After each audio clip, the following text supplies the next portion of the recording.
Good morning आप सभी को स्वागत है सीए में तक यूट्यूब चैनल में। तो आज का टॉपिक आईटी से इनपुट टैक्स क्रेडिट, और ये बहुत इंपॉर्टेंट टॉपिक है एग्जाम पॉइंट ऑफ व्यू से भी, क्योंकि ये आपके जितने भी एग्जाम हुए हैं यहाँ पे एवरी टर्म में आपको 10+ मार्क्स से प्रश्न पूछे गए हैं। तो ये बहुत इंपॉर्टेंट टॉपिक है एग्जाम पॉइंट ऑफ व्यू से और प्रैक्टिकल लाइफ के पॉइंट ऑफ व्यू से। तो ये टॉपिक बहुत इंपॉर्टेंट है।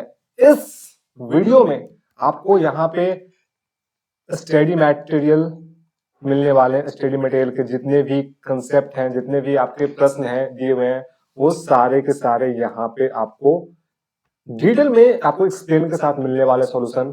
कंसेप्ट की बात करें आईटीसी के जितने भी कंसेप्ट में हैं जो आपके स्टडी मटेरियल में दिए हुए हैं, वो भी यहाँ पे 100% कवर कराया जाएंगे इस वीडियो में ही आपको। और पास्ट पेपर भी यहाँ पे आपके जितने भी अभी तक एग्जाम हुए हैं वो भी कवर किए जाएंगे। एक चीज मैं आपको बता दूं, क्योंकि सिलेबस 2022 की बात किया जाए तो यहाँ पे आपको सिर्फ 2 टर्म ही यहाँ पे मेरे पास प्रश्न यहाँ पे अवेलेबल है, और क्योंकि टॉपिक सेम है और सिलेबस 2016 की बात किया जाए तो वहां पे उनको 7 से 8 टर्म का पेपर अवेलेबल है। तो इस वीडियो में सिर्फ सिलेबस 2022 का ही यहाँ पे जितने भी एग्जाम में प्रश्न है वही कंसिडर किए जाएंगे। प्रैक्टिस के पर्पज से बात किया जाए तो आपको एक न्यू वीडियो आएंगे यहाँ पे जिसमें टॉप 100 क्वेश्चन, जो जीएसटी का एक नया यहाँ पे वीडियो अपलोड होगा बहुत जल्दी। टॉप 100 क्वेश्चन कर यहाँ पे आपको अपलोड होने वाला, उसमें सारा का सारा जितने भी कंसेप्चुअल यहाँ पे प्रश्न होंगे वो आपको इसमें देखने को मिलेंगे।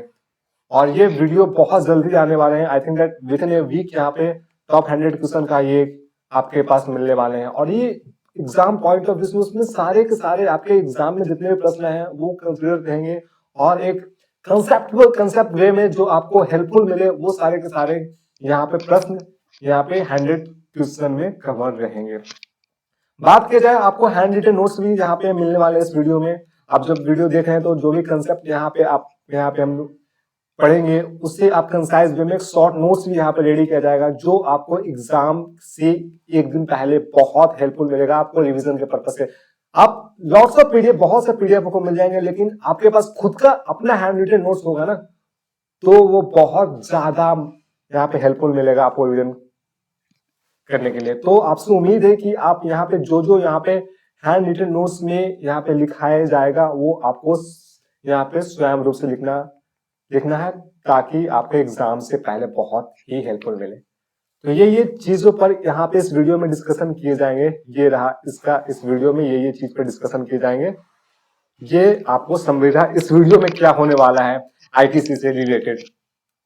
ओके, अब बात करते हैं इनपुट टैक्स क्रेडिट के बारे में। यहाँ पे अब बिना समय को व्यर्थ करते हुए लास्ट टाइम हमने कंपोजिशन स्कीम किए थे। यहाँ पे लास्ट टाइम जो लास्ट का वीडियो था वो कंपोजिशन स्कीम में हमने यहाँ पे कंप्लीट किया था। कंपोजिशन स्कीम लास्ट टाइम में आपने अगर वो कंपोजिशन स्कीम का वीडियो नहीं देखा तो प्लीज आप जाकर वो वीडियो भी देखिए, क्योंकि उसमें बहुत अच्छे से कंसेप्ट का डिस्कशन किया गया है कंपोजिशन स्कीम में। तो और अभी आईटीसी, उसके बाद next video value of supply यहाँ पे आने वाला है बहुत जल्दी।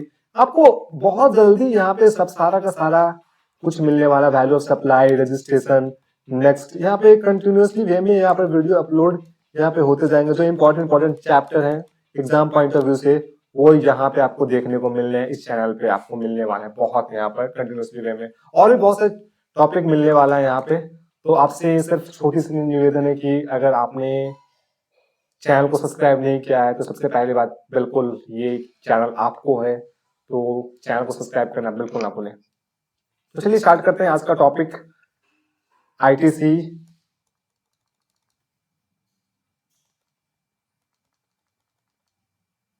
Okay, input tax credit. आप ही यहाँ पे हेडिंग दे दीजिए इनपुट टैक्स क्रेडिट का। इनपुट टैक्स क्रेडिट, ये रहा इनपुट टैक्स क्रेडिट का।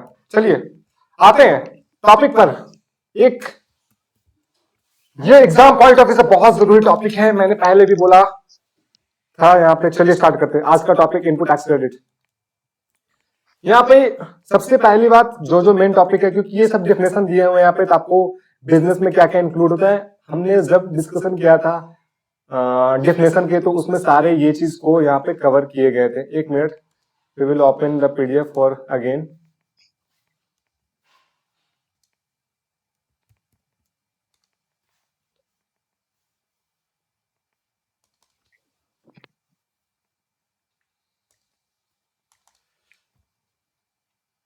ओके, हमने जब लास्ट टाइम हमने डिस्कशन किए थे तो डिफिनेशन डिस्कशन किए थे, लास्ट टाइम हमने डिफिनेशन का डिस्कशन किया था यहाँ पे, तो उसमें हमने ये सब पर डिस्कशन किए थे यहाँ पर बिजनेस में क्या क्या इंक्लूड यहाँ पे होते हैं। तो वी कैन अज्यूम दैट कि आप वो वीडियो डिफिनेशन के जरूर देखे होंगे, आप इसको देख के आए होंगे कि बेसिक चीज कैपिटल गुड्स किसे कहते हैं, बिजनेस में क्या क्या इंक्लूड होते हैं।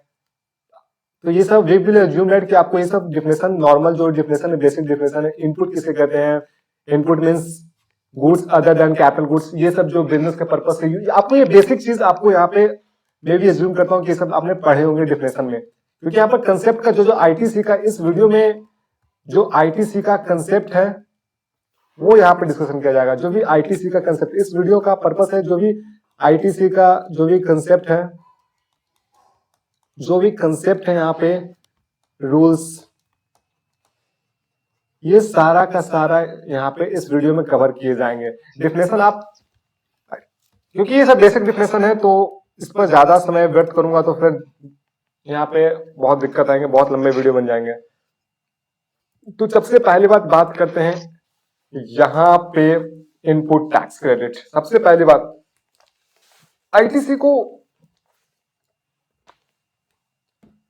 सपोज में हम एक एग्जांपल यहां लेते हैं, क्योंकि ये आईटीसी इनपुट टैक्स क्रेडिट है यहाँ पे। सपोज में आपने ये जो भी आईटीसी है वो डबल कंसेप्ट था, जो वो कास्केडिंग इफेक्ट को रिड्यूस करता है। जैसे में आपने सपोज में 1 लाख रुपीज का गुड्स परचेज किए, मिस्टर ए और मिस्टर बी है यहाँ पे। सपोज में आपने 1 लाख रुपीज का गुड्स परचेज किया तो उस पर 18% जीएसटी दिए, 1,18,000 ये हो गया, ठीक है। अब ये सप्लाई करते हैं किसे, मिस्टर बी को, जो बिजनेसमैन है। ओके, ये इस गुड्स को 1 लाख का, क्योंकि वो ये 1,50,000 में बेचते हैं, इस पे 18% 27,000 आता है। 1 लाख वो 50,000 प्रॉफिट का, यहाँ पे 1,50,000 का 18%, ये 27,000 सपोज एग्जांपल ले लीजिए, तो आता है 1,27,000।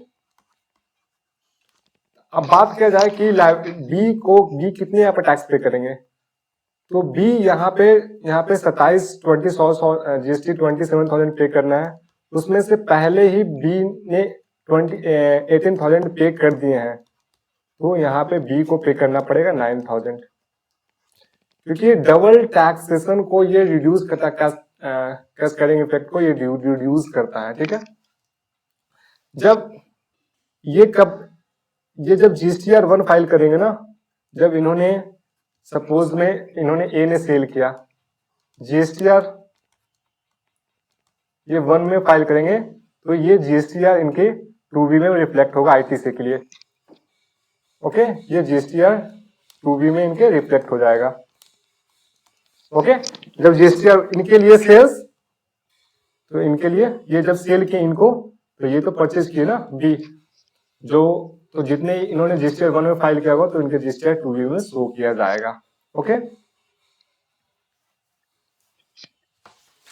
चलिए बात करते हैं कंडीशन। यहाँ पे उसके बाद बात किया जाता है स्टडी मैट में आपका है eligibility in condition for taking input tax credit. क्या क्या कंडीशन है आईटीसी से लेने के लिए। तो सबसे पहली बात यहाँ पे आप लिखिएगा कंडीशन, यहाँ पे कंडीशन क्या क्या कंडीशन है आईटीसी से लेने से रिलेटेड, आप भी साथ में लिखते जाइएगा। Condition for able input tax credit,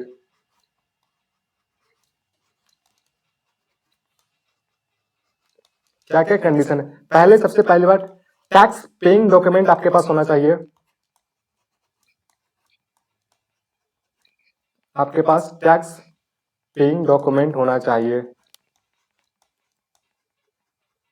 अब टैक्स पेइंग डॉक्यूमेंट में आपके पास वो इनवॉइस भी हो सकता है, डेबिट नोट भी हो सकते हैं,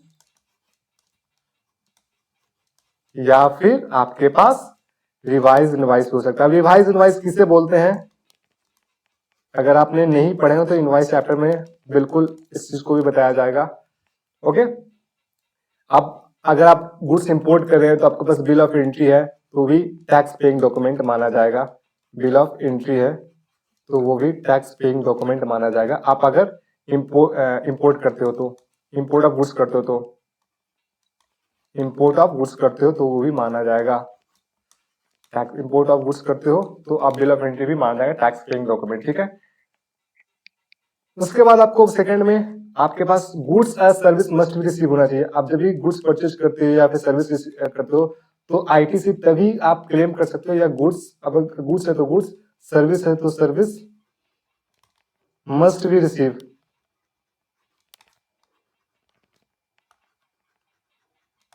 अगर रिसीव हो गया तभी आप ले सकते हैं। और थर्ड में टैक्स पेइंग डॉक्यूमेंट, आपके पास टैक्स पे टू गवर्नमेंट, आपको गवर्नमेंट को टैक्स पे कर दिए हैं, टैक्स पे to government.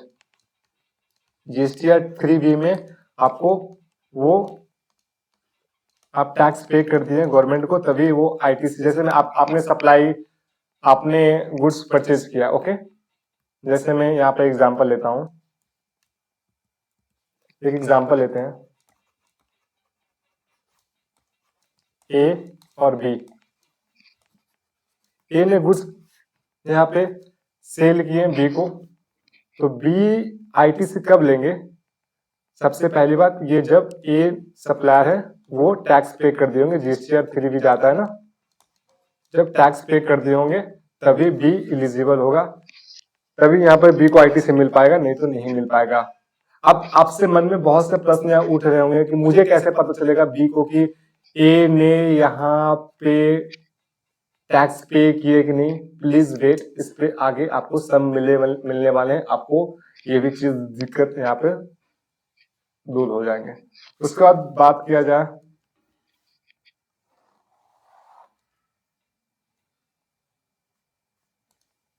Okay, tax paying document होना चाहिए। फोर्थ में लिखिए आप, आपके पास रिटर्न, आपको रिटर्न फाइल कर देना चाहिए, आपके पास रिटर्न भी आपको फाइल करना पड़ेगा। अब रिटर्न अंडर सेक्शन 39, अब अंडर सेक्शन 39 क्या है? प्लीज वेट फ्यू मिनट, आप रुकिए, आपको सारा का सारा कुछ यहाँ पे मिलने वाला है, ओके। चलिए स्टार्ट करते हैं। यहाँ पे इनपुट टैक्स क्रेडिट की बात किया जाए तो यहाँ पे ये चीज लिखा हुआ है कि यहाँ पे ये रहा, ओके। अब बात करते हैं 31, क्या एग्जांपल में 31 बोलते हैं वो देखते हैं। A consignment of coal is to be dispatched from Kolkata to Mumbai using 5 truck। एक चीज और, अगर गुड्स लॉट्स में आ रहे हैं, गुड्स यहाँ पे इंस्टॉलमेंट में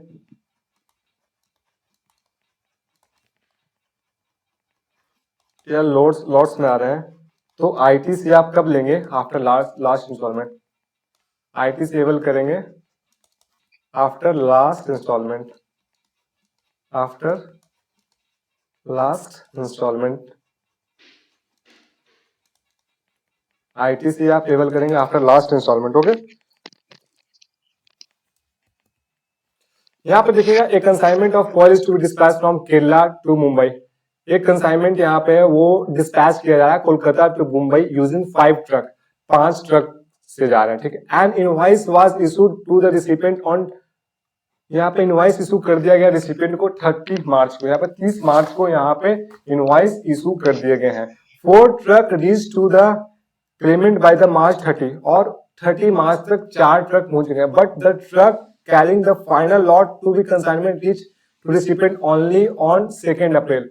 और जो लास्ट जो ट्रक है वो फाइनल जो आने वाले हैं कंसाइनमेंट वो पहुंचेंगे 2 अप्रैल तक। तो इन केस में यहाँ पे आपको आईटीसी मिलेगा 2 अप्रैल को। यहाँ पे 30 मार्च को तो इनवॉइस इशू हो चुका था, बट वहां पर 30 मार्च को आपको आईटीसी नहीं मिलने वाला है, क्योंकि अगर गुड्स इंस्टॉलमेंट में या लॉट्स में आ रहे हैं तो यहाँ पे आईटीसी अवेल करेंगे आफ्टर लास्ट इंस्टॉलमेंट पे ही आईटीसी मिलेंगे। तो यहाँ पे आईटीसी आपको मिलेंगे 2 अप्रैल को, मतलब 2 अप्रैल को, ना कि 30 अप्रैल को। In case the input tax rate of entire consignment can be availed only in the month of April 2022 में होंगे, ओके।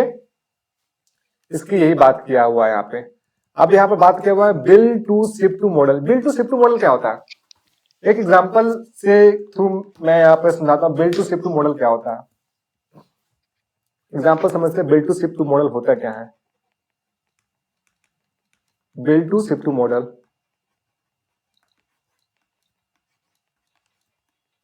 सॉरी एक न्यू पेज ही ले लेते हैं। समझते हैं build to ship to model होता क्या है आखिर।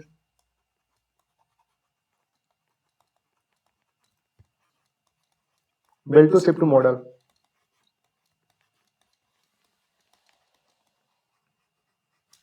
सपोज में ए बी सी तीन बंदे हैं, ठीक है। यहां पे ए सप्लायर है, बी रिसिपिएंट है और सी कस्टमर। सपोज में ए ने बी से कॉन्ट्रैक्ट हुआ कि मुझे गुड्स चाहिए, बट बी ने बोला कि मुझे ना देकर क्योंकि आप सी को दे दीजिए, तो ए ने डायरेक्ट सी को ट्रांसफर कर दिया गुड्स। ओके, तो क्या यहाँ पे बी नाम के बंदे को आईटीसी मिल जाएगा?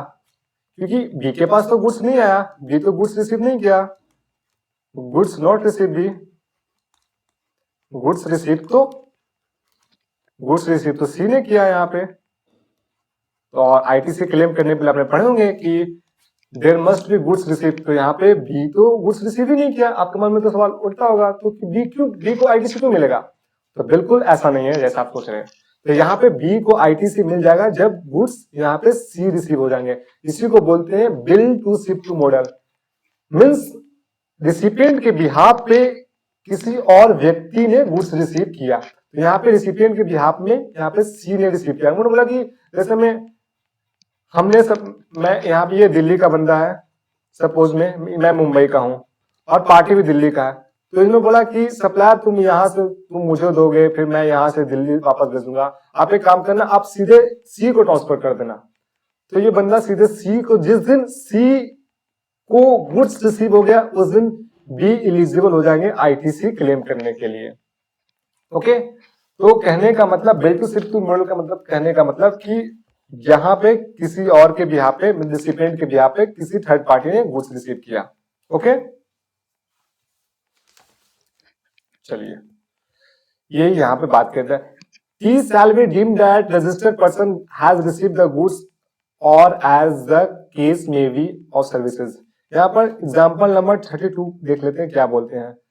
एच ट्रेडर एक डीलर है फर्नीचर का लोकेटेड इन महाराष्ट्र। एच एक ट्रेडर है, डीलर है फर्नीचर का लोकेटेड है Maharashtra. Okay, receive an order from R trader also located in Maharashtra. Okay, यहाँ पे एच और टी के बीच, एच और आर के बीच में यहाँ पे एक ट्रांजेक्शन हुई है, एच और आर के बीच में। एच यहाँ पे क्या है, फर्नीचर का डीलर है जो महाराष्ट्र में और रिसीव करे। यहाँ पर एच एक सप्लायर हो गया और टी हो गया रिसिपिएंट हो गया। Okay, also located Maharashtra. The order is for the supply 50 tables, यहाँ पे सप्लाई करना था एच लिमिटेड को, with an instruction to ship the table to P. Okay, hardware located in Kolkata. P hardware to customer of R, जो P है ना वो customer किसके, आर ट्रेडर को। ओके, तो यहाँ पे आपने जहां पे, जैसे में एग्जांपल ये जो आपने समझा था, ये सेम एग्जांपल यहाँ पे है। ओके, तो यहाँ पे आपको दो ट्रांजेक्शन हो रहे हैं, यहाँ पे एच और आर के बीच में, और सेकेंड हो रहे हैं एच और सॉरी आर और पी के बीच में हो रहे हैं। तो यहाँ पे जिस समय, जैसे मैं यहाँ पे आपने एग्जांपल लिया था, सपोज मैं एक एग्जांपल यहाँ पे ले लेता हूं।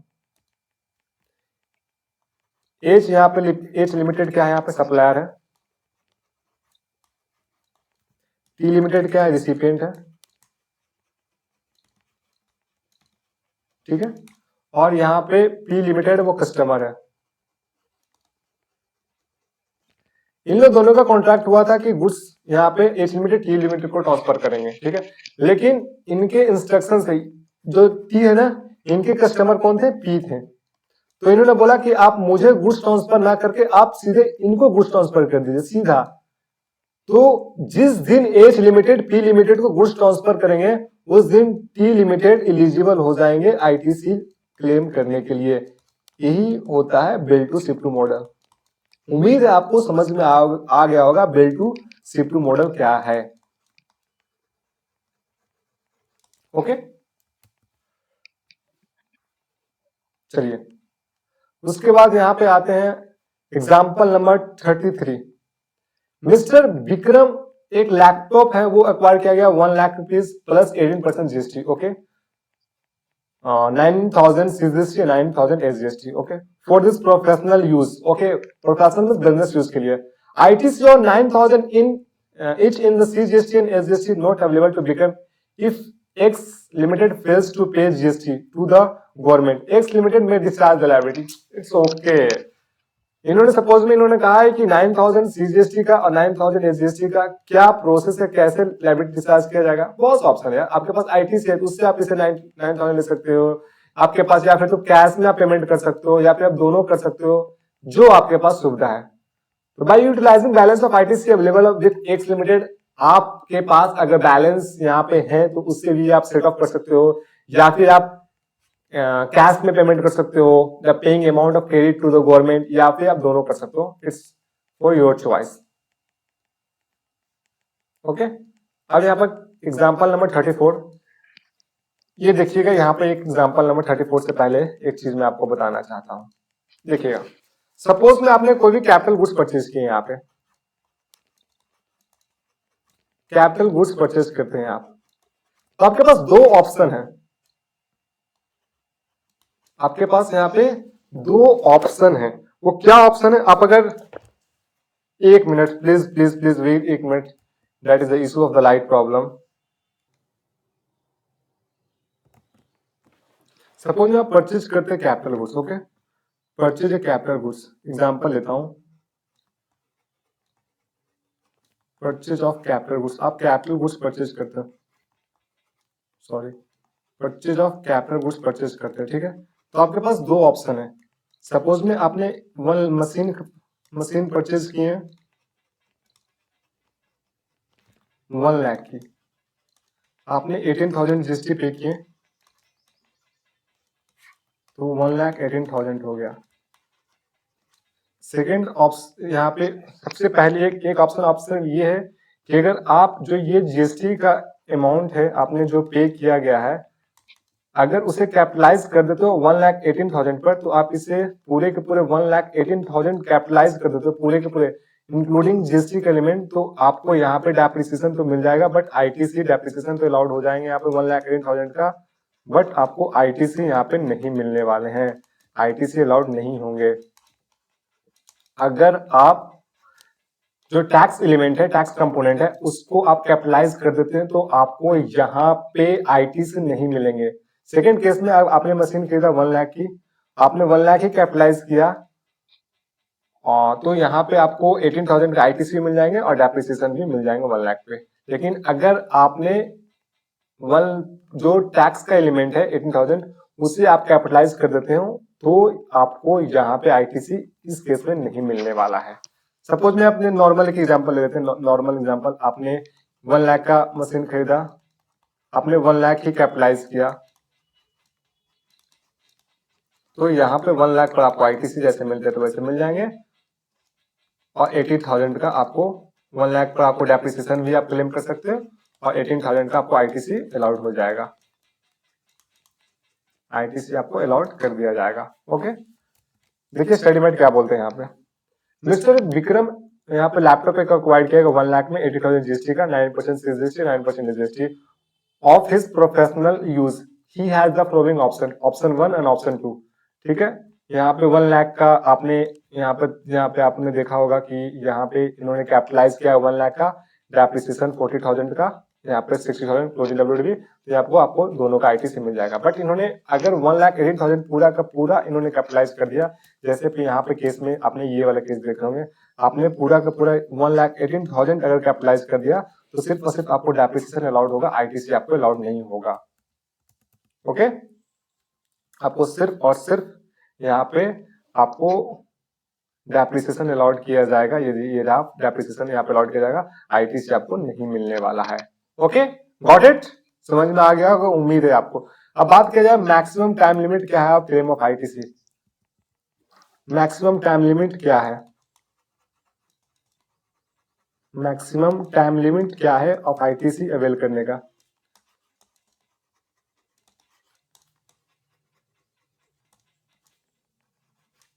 मैक्सिमम आईटीसी क्या है आपके पास, आईटीसी आप कब तक यहाँ पे अवेल कर सकते हैं, क्या मैक्सिमम आईटीसी यहाँ पे क्या डेट है। तो यहाँ पे आपको मिलेगा 30 नवंबर following year to which such invoice और पर्टेन। यहाँ पे दो यहाँ पे लिमिट है, पहला लिमिट है 30 नवंबर, 13 नवंबर of next financial year, next 13 नवंबर of next financial year, and second में एनुअल रिटर्न जो जीएसटी जो जीएसटी का रिटर्न बनाता है, एनुअल रिटर्न जिसको फाइनल रिटर्न बोलते हैं, sorry, due date of the filing of annual return, okay, 13 नवंबर ऑफ नेक्स्ट फाइनेंशियल ईयर, और due date of filing of annual return.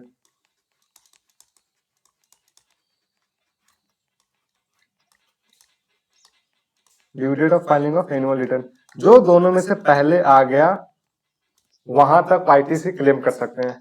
Suppose में 30 नवंबर को आपने आईटीसी 30 नवंबर तक, और ड्यू डेट सपोज में आप मान लीजिए आपने एनुअल रिटर्न फाइल नहीं कर दिया गया 15 सितंबर को, ठीक है, 15 सितंबर और 30 नवंबर दोनों में से पहले कब तक है, तो 15 सितंबर तक आप आईटीसी क्लेम कर सकते हो, ठीक है।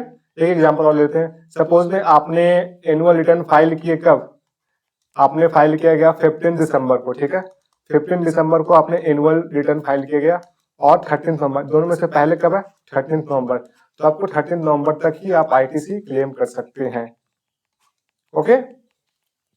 उम्मीद आपको ये समझ में आ गया होगा।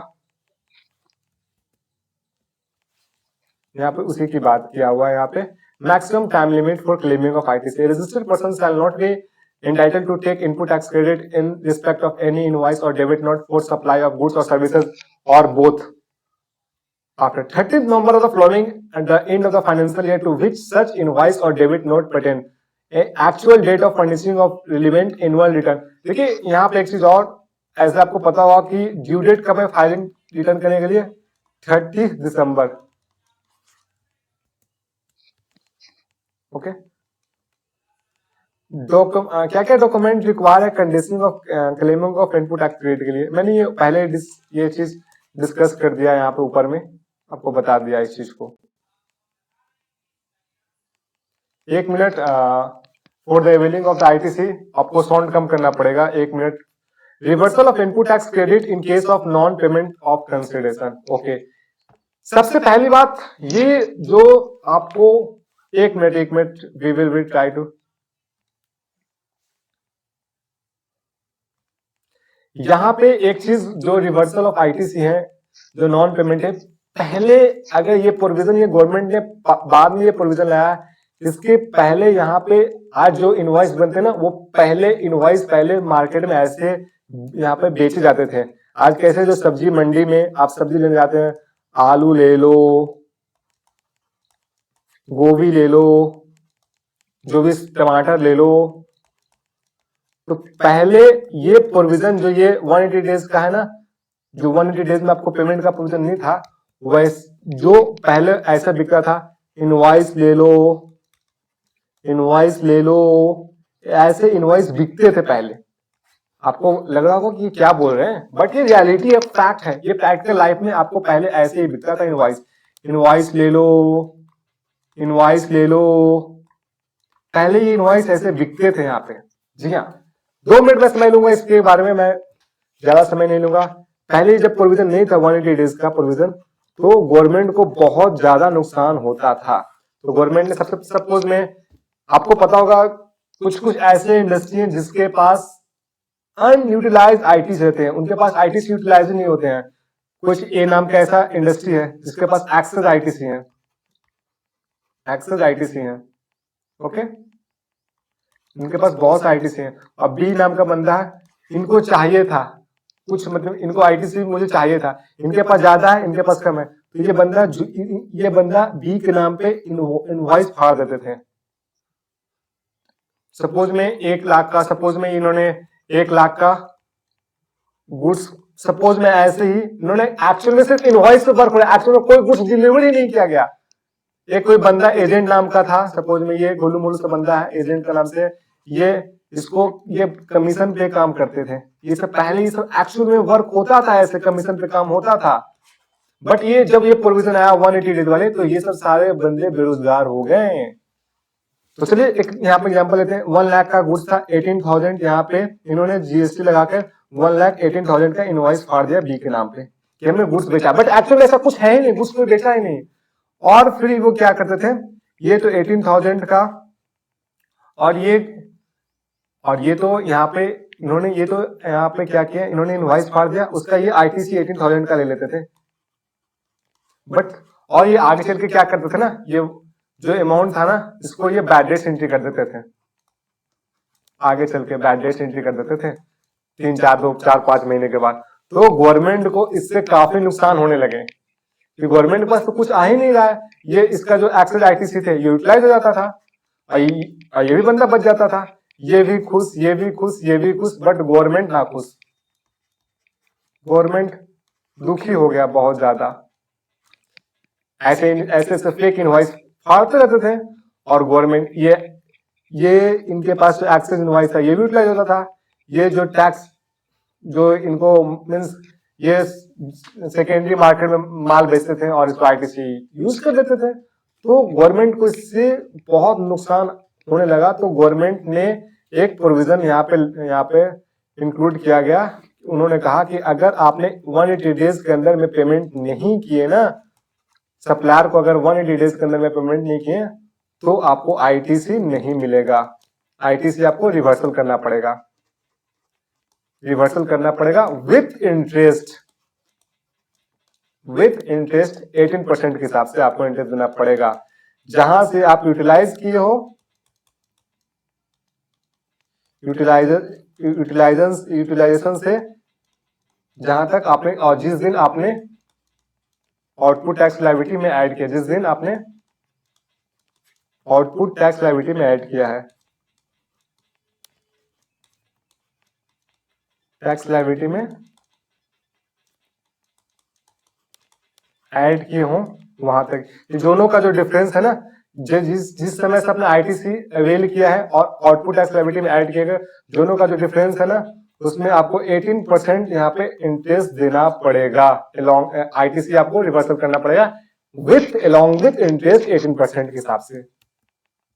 ओके, ये गवर्नमेंट ने यहाँ पर प्रोविजन यहाँ पे इन्होंने इंट्रोड्यूस किया था। Registered person who has able to input tax credit on any invert supply of goods और सर्विसेज और both but fail to pay to the supplier, therefore the value of such supply along with the tax payable thereon within the 180 days from the date of issue of invoice by the supplier shall furnish detail of such supply, the amount of value not paid and the amount of input tax credit able by proportionate of such amount not paid to the supplier in GST2। कहने का मतलब कि अगर आपने suppose में 10 लाख का माल बेचा, उस पर आपने 1,80,000 का जीएसटी पे किया गया। सपोज में 11,80,000 को पेमेंट करना था, आपने 6 लाख पेमेंट कर दिया, तो आप प्रोपोर्शनल निकाल लीजिए ना कि आप कितना रिवर्सल कीजिएगा, क्योंकि आपने इसमें से कुछ पार्ट आपने पेमेंट कर दिया। तो आपने ऐसे कर लीजिए, 1,80,000 आपने जीएसटी पेमेंट किया गया था, वो 10,000 गुड्स के लिए था, तो आपने 6 लाख पेमेंट कर दिया, 4 लाख अभी बचा हुआ, तो 4 लाख का कितना होगा, जितना होगा आपको प्रोपोर्शनल बेचकर उतना आपको रिवर्सल करना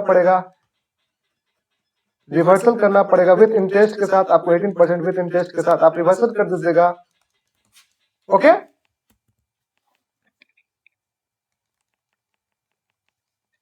अब बात करते हैं apportionment of credit. Input tax credit, यहाँ पे आपको ये सब समझ में आ गया, यही चीज सब सारे के सारे यहाँ पे बात किया हुआ है जो मैंने ऊपर डिस्कशन किया अभी। अब बात करते हैं सेक्शन 17(1), 17(2), 17(3) क्या बोलते हैं यहाँ पे। The input tax credit is based on the fact as to the whether the goods or service or both are used for taxable supply or exempt supply, whether the goods or service or both are used for both taxable and exempt supply. Only proportionate credit is allowed to the registered person. Okay. आपको यहाँ पे जैसे मैंने example लिया हुआ है, जैसे मैं एक एग्जांपल यहाँ पे लेता हूं मैं। सपोज में एक सीए में तक एक कोचिंग है, ठीक है।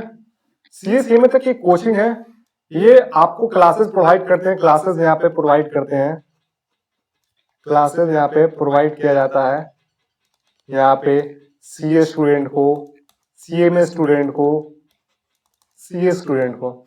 तो सीए में तक इंस्टीट्यूट है, तो ये बुक्स को भी सेलिंग करते हैं। सपोज मानिए ये बुक्स का सेलिंग करते हैं और ये पेन ड्राइव भी सेलिंग करते हैं, तो स्टूडेंट को पेन ड्राइव भी यहाँ पे सेलिंग किया जाता है, ठीक है। तो अब आप ये बताइएगा कि बुक्स को ये सेलिंग करते हैं और बुक्स एक एग्जाम सप्लाई है, इस पर जीएसटी नहीं लगता, मान लीजिए सपोज में एग्जाम सप्लाई है, और ये पेन ड्राइव है ना, उस पर ये टैक्सेबल सप्लाई है, इस पे जीएसटी लगते हैं, ओके। अब आप ये बताइए, सपोज में बुक के लिए इन्होंने कुछ स्टेशनरी का सामान मंगाया, मीन्स प्रिंटर मंगाया इन्होंने 1,00,000 रुपीज का, उन्होंने जीएसटी पेमेंट किया 18,000, ओके। अब आपको तो ये पता है जो 18,000 का है वो यूज होगा बुक के लिए, एग्जाम सप्लाई के लिए, प्रिंटिंग एंड स्टेशनरी के लिए, प्रिंटिंग का जो सामान आया, तो आप इसका आईटीसी क्लेम नहीं करेंगे, नो आईटीसी, आपको इसका आईटीसी नहीं मिलने वाला है। अब बात किया जाए पेन ड्राइव के लिए, आपने पेन ड्राइव के लिए पेन ड्राइव परचेज किया, आपने पेन ड्राइव परचेज किया 1,00,000 प्लस 18% जीएसटी, ठीक है। तो जो 18,000 आपने जीएसटी पेमेंट किया, तो इसका आप आईटीसी मिल जाएगा, क्योंकि आप इसे टैक्सेबल सप्लाई में यूज करने वाले, पेन ड्राइव सेलिंग में ही यूज करने वाले हैं। समझ में आया मैं क्या बोलना चाह रहा हूं यहाँ पे? बुक का जो सेलिंग, जो मैंने प्रिंटिंग मंगाया था वो बुक के लिए मंगाया था, वो एग्जाम सप्लाई है, तो उस पर जीएसटी नहीं लगेगा, उसका आईटीसी आपको नहीं मिलने वाला। बट जो पेन ड्राइव मैंने परचेज किया है वो टैक्सेबल सप्लाई है, ओके। तो मुझे इसका 18,000 का आईटीसी मिल जाएगा, ओके। लेकिन यहाँ पर मैंने यहाँ पर एक और, सपोज में मैं यहाँ पर एक चीज और मैं लेता हूं, सपोज मैंने एडवर्टीजमेंट कराया। अब मुझे ये बताइए कि एडवर्टीजमेंट से तो मैंने एक स्पेसिफिक तो नहीं है कि एडवर्टीजमेंट मैंने कराया तो मेरा बुक का सेलिंग इतना हुआ, मेरे पेन ड्राइव का सेलिंग इतना हुआ, ये तो दोनों में यूज हो रहा है, टैक्सेबल में भी यहाँ पे यूज हो रहा है और एग्जाम्प्ट में भी यूज हो रहा है यहाँ पे advertisement. That means common credit. तो यहाँ पे आपको आईटीसी मिलेंगे अकॉर्डिंग टू रूल 42। रूल 42 आप यहाँ पे मैं इसी वीडियो में डिस्कशन करूंगा। रूल 42 गुड से रिलेटेड है, आपको कैसे होता है मैं उस पर डिस्कशन करूंगा। आप बोलेंगे तो अभी तो मैं भी अभी भी कर सकता हूँ, मैं भी फॉर्मेट, क्योंकि अभी मैं देख लेता हूँ कि क्या ये पूछ रहे हैं यहाँ पे, क्योंकि ये इंपॉर्टेंट होगा, तो मैं अभी रूल 42 यहाँ पे डिस्कशन कर लेते हैं। जरूरी, चलिए मैं रूल 42 अभी डिस्कशन कर लेते हैं। चलिए रूल 42 अब मैं समझता हूँ, बताता हूँ रूल 42 है क्या आखिर, ठीक है। ये तो समझ में आ गया ना, रूल 42 यहाँ पे उपयोग किया जाए, कुछ कॉमन क्रेडिट, कुछ पार्ट्स यहाँ पे एडवर्टीजमेंट से दोनों चीज हो रहे हैं, टैक्सेबल में भी यूज हो रहे हैं और एग्जाम्प्ट में भी यूज किए जा रहे हैं, ओके। तो रूल 42 कहते क्या है, उस पे आते हैं। रूल 42 आखिर है क्या? चलिए रूल 42 का चलिए समझते हैं। रूल 42 क्या है? रूल 42 सबसे पहले बहुत इंपॉर्टेंट है, आपको फाइनल में भी ये मिलने वाले हैं, एग्जाम में भी एक बार एक बार लगता है, आई थिंक पूछा गया है आपके एग्जाम में। ये रूल 42 समझ, चलिए लिखते हैं रूल 42, आप भी कॉपी में लिखते जाइएगा रूल 42। Rule 42, okay. अपोसरमेंट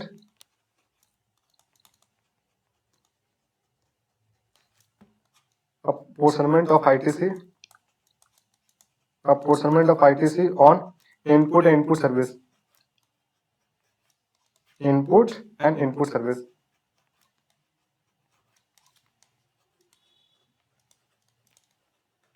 यहाँ पे आपको सुनना, सबसे पहली बात यहाँ पर एक उन्होंने फॉर्मेट प्रिस्क्राइब किया गया।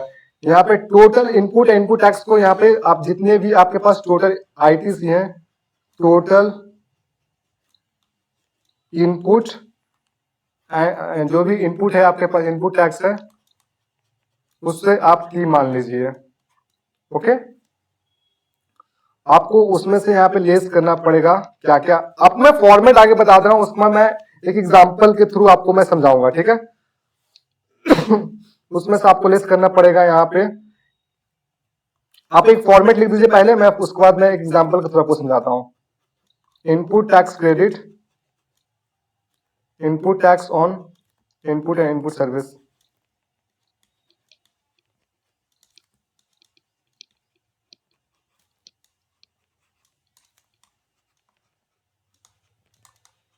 इनपुट सर्विस जो एक्सक्लूसिवली नॉन बिजनेस पर्पस के लिए यूज किया गया हो, एक्सक्लूसिवली नॉन बिजनेस के पर्पस के लिए यूज किया गया हो, नॉन बिजनेस पर्पस के लिए यूज किया हो गया। ओके, उसे हम लोग T1 मान लेते हैं, ठीक है। अब इनपुट है input services, input tax on input and input services.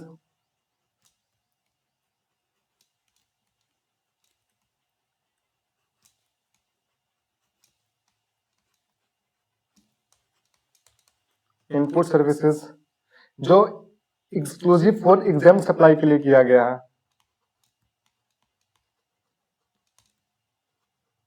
Exclusive for exempt supply के लिए किया गया है।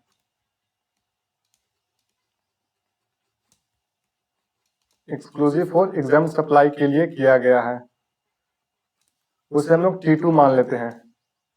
Okay, next page.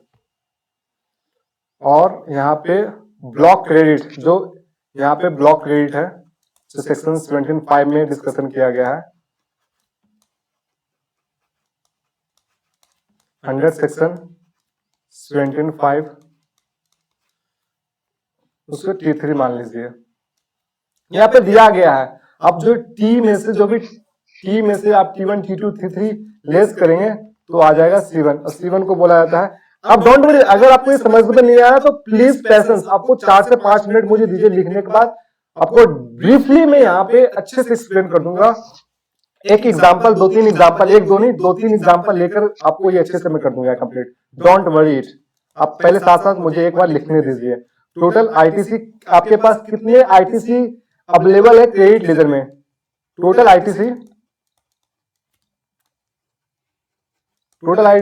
कितने क्रेडिटेड होंगे टू क्रेडिट लेजर में? क्रेडिट लेजर में, ठीक है। अब C1, अब आपको यहां से सिलेक्ट करना पड़ेगा T4, that is means input, जो भी यहां पे आपके पास इनपुट टैक्स है ऑन इनपुट्स, जो भी आपके पास इनपुट है टैक्स है इनपुट और इनपुट सर्विस में उपयोग हो रहे हैं, exclusive for business purpose, exclusive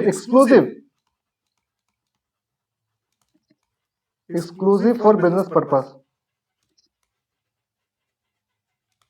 exclusive for business purpose, उसको T4 मान लीजिए। अगर C1 में से T4 लेस करते हैं तो आता है C2, that means common credit,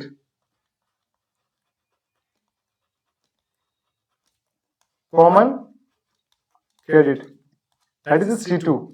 okay, अब यहां पे दो चीज आपको लेस करना पड़ेगा C2 में से, D1 और D2। D2 मीन्स होता है कॉमन क्रेडिट, D1 मतलब सबसे पहली बात जो भी कॉमन क्रेडिट है।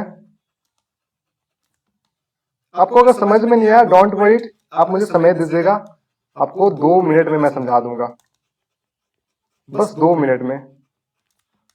जो एग्जाम सप्लाई के लिए उपयोग हो जा रहा है उसे D1 और D2 मानना है आपको, जो आपके पास नॉन बिजनेस में उपयोग हो रहा है,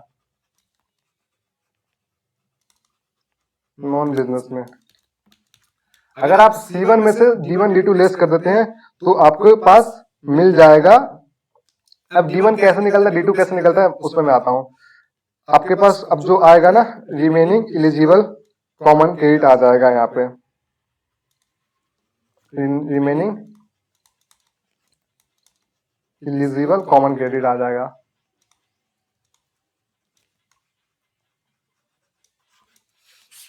देखिए पूरा सेशन का कहने का मतलब ये, इसमें आपको सबसे पहली बात रूल 42 दैट मीन्स आपके पास कोई ऐसा रॉ मटेरियल है जो आप उसमें से कुछ पार्ट आप उसे एग्जाम्प्ट के लिए यूज कर रहे हैं, कुछ टैक्सेबल के लिए यूज कर रहे हैं, कुछ जीरो रेट के लिए कर रहे हैं, तो आपको गवर्नमेंट यहाँ पे आईटीसी कैसे देंगे, तो यहाँ पे रूल 42 को इंट्रोड्यूस किया गया। तो रूल 42 के पास पहले बताया गया कि सपोज में आपके पास टोटल जितने पास इनपुट टैक्स आपके पास कितने हैं, सपोज आपके पास एक एग्जांपल के थ्रू में यहाँ पर आपको बताता हूँ कि एक एग्जांपल यहाँ लेते हैं कि एग्जांपल के थ्रू आपको बेटर समझ में आएगा।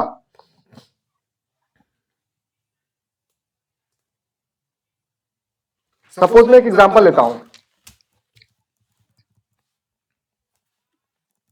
मेरे पास कैलकुलेटर तो भी है नहीं, बट चलिए आप लोग भी हेल्प कीजिएगा।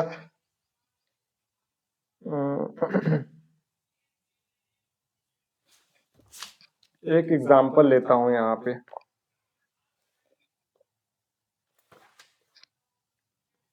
वेयर इज कैलकुलेटर, कैलकुलेटर मैं भी ऑन कर लेता हूं क्योंकि बिना कैलकुलेटर का होगा नहीं। देखिए सपोज में आपने यहाँ पे रॉ मटेरियल परचेज किए हैं, एक मिनट में कैलकुलेटर ले लेता हूं, 2 लाख प्लस 25,000, 2,25,000,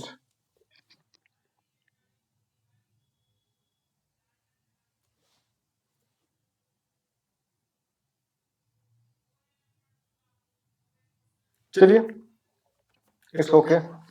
सपोज में आपने रॉ मटेरियल टोटल आपके पास यहाँ पे टोटल आईटीसी अवेलेबल है यहाँ पे।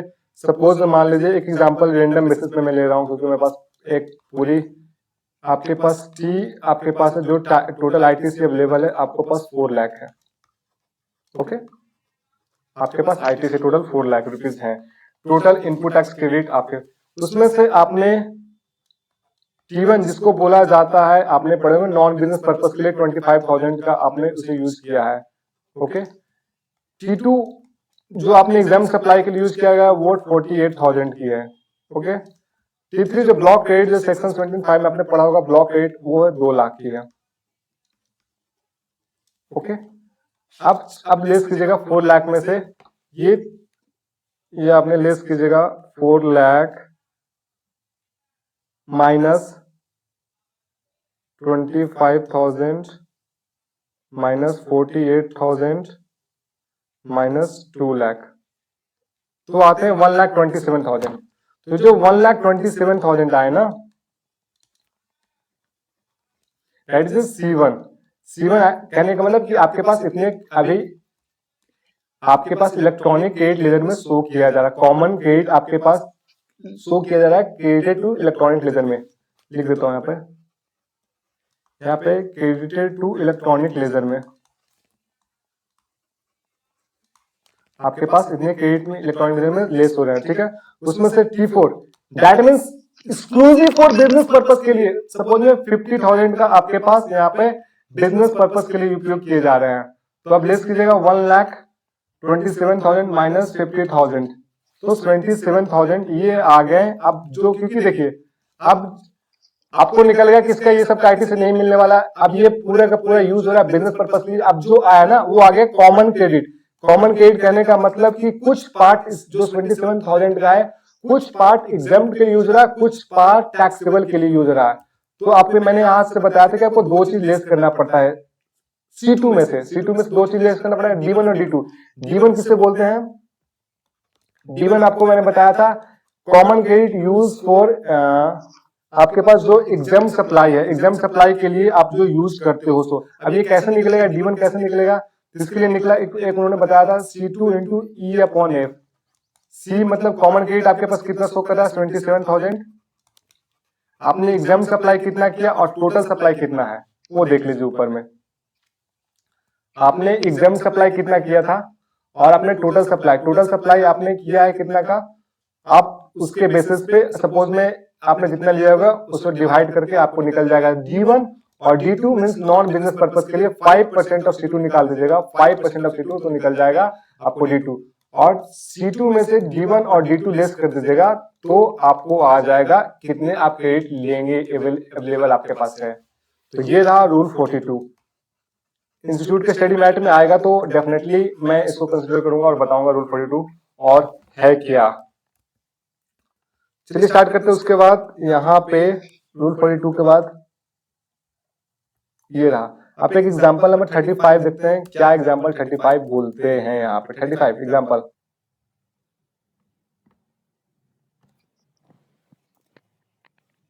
तो यहाँ पर 35 दिखेगा, मिस्टर एक अखिल रजिस्टर्ड पर्सन है, provide the flowing information for the month. Input tax credit in respect of inward supply 2 lakh का किया है इन्होंने, रॉ मटेरियल का यूज हुआ है, उसमें से एग्जाम टैक्सेबल सप्लाई के लिए excluding zero rate supply 10 lakh का, एक्सपोर्ट किया हुआ है 5 लाख का, एग्जाम सप्लाई किया गया 3 लाख का, invert supply on which he is liable to pay tax on RCM basis पे 2 लाख की। यहाँ पे बात किया जाए तो यहाँ पे उन्होंने सोल्यूशन दिया हुआ है। सबसे पहली बात यहाँ पे वो चीज उपयोग हुआ रूल 42 का यहाँ पर उपयोग किया गया है। तो टोटल सप्लाई दिया हुआ है 20 लाख रुपीज, जिसमें से यहाँ पे 15 लाख रुपीज एग्जाम सप्लाई के लिए उपयोग किया गया, यहाँ पे उपयोग किया गया है। ओके, अब बात किया जाए कितने यहाँ पे ITC यहाँ पे रिवर्सल किए जाएंगे, अवेलेबल होंगे। तो कॉमन क्रेडिट यहाँ पे जितने आ गए, कॉमन क्रेडिट यहाँ पे दिए हुए हैं 2 लाख, जो 2 लाख दोनों में उपयोग किए गए हैं, 2 लाख इंटू मल्टीप्लाई, सॉरी यहाँ लिखता हूँ 2 लाख मल्टीप्लाई, आपने यहाँ पे एग्जाम सप्लाई के लिए 15 लाख उपयोग किया गया है, डिवाइडेड बाई 20 लाख, और टोटल सप्लाई आपके पास 20 लाख है। आपको उतना ITC मिल जाएगा। ओके, कर लीजिएगा। चलिए नेक्स्ट में आते हैं, एग्जाम्पल नंबर, यहाँ पे ब्लॉक क्रेडिट की बात किया गया। चलिए ब्लॉक क्रेडिट का देखते हैं स्टडी मैट से। ब्लॉक क्रेडिट ITC और not available in certain goods और सर्विसेज में, इन सब केसेस में ITC आपको नहीं मिलेगा। Motor vehicle for transportation of person having approved seating capacity of more than 13% including the driver except when they are used for making the supply flexible supply. कहने का मतलब कि मोटर व्हीकल की case में ITC block रहते हैं। ठीक है, गुड्स के केसेस में आपको ITC मिल जाते हैं। और देखिए मोटर व्हीकल के केस में एक चार्ट बना लेते हैं। एक मान लीजिए मोटर व्हीकल फॉर पैसेंजर, एक गुड्स मान लीजिए। ठीक है, गुड्स के केसेस में तो आपको ITC मिल जाते हैं। अब पैसेंजर की बात किया जाते हैं तो पैसेंजर में भी देखते हैं 2 चीज केसेस आते हैं। अगर पैसेंजर यहाँ पे 2 चीज आते हैं पैसेंजर के भी। ओके,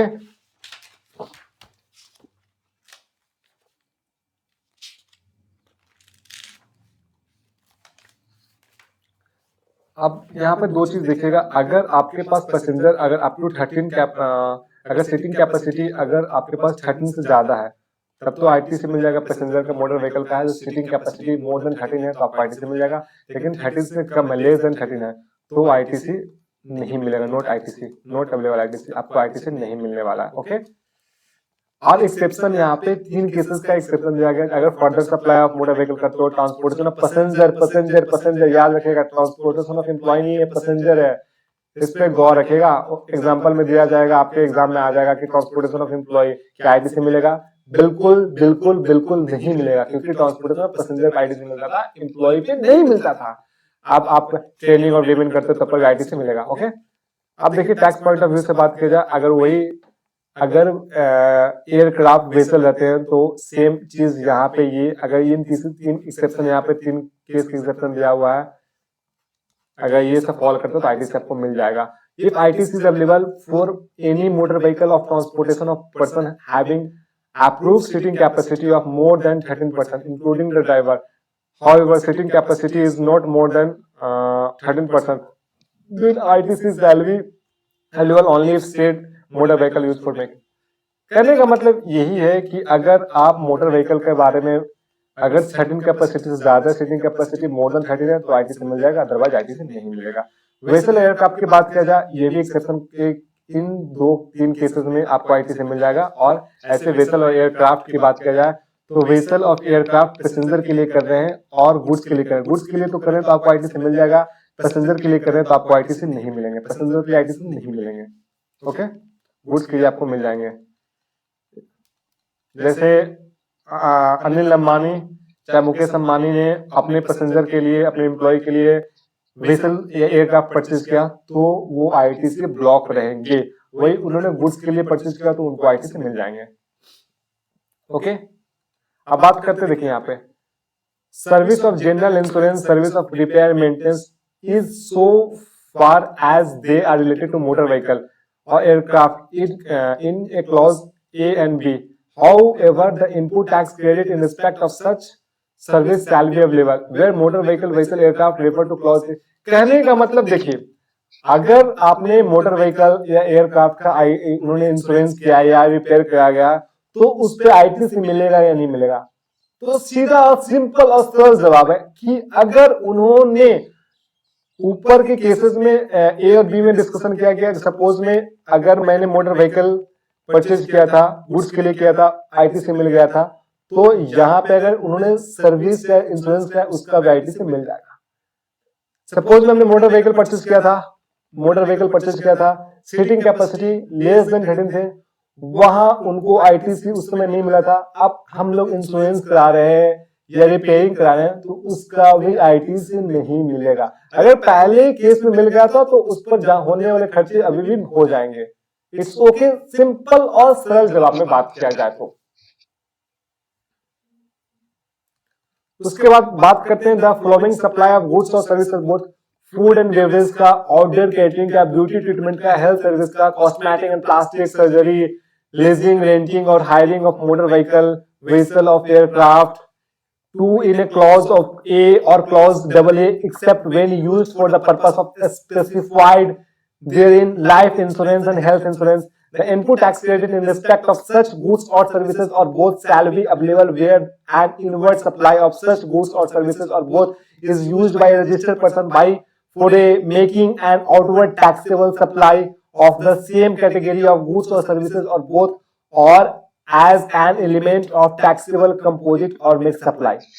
कहने का मतलब कि जो भी food, beverage, outdoor catering, beauty treatment, health service का आईटीसी ब्लॉक होगा, बट आप अगर फर्दर सप्लाई करते हो तो आपको आईटीसी मिल जाएगा। जैसे में फूड एंड बेवरेज या कैटरिंग की बात की जाए, ए बी सी, सपोज में ए बी सी है, मुझे बी ने मैंने यहाँ पे ए से कैटरिंग की सर्विस लेके बी को मैंने दिया तो यहाँ पे बी को तो मिल जाएगा आईटीसी, क्योंकि बी का काम ही यही है ना, फर्दर सप्लाई कर रहा है। यहाँ पर बी ए ने बी से लेके बी सी को ट्रांसफर कर रही है, फर्दर सप्लाई कर रहा है तो बी को आईटीसी मिल जाएगा, बट सी को नहीं मिलेगा क्योंकि सी कंज्यूम कर रहा है।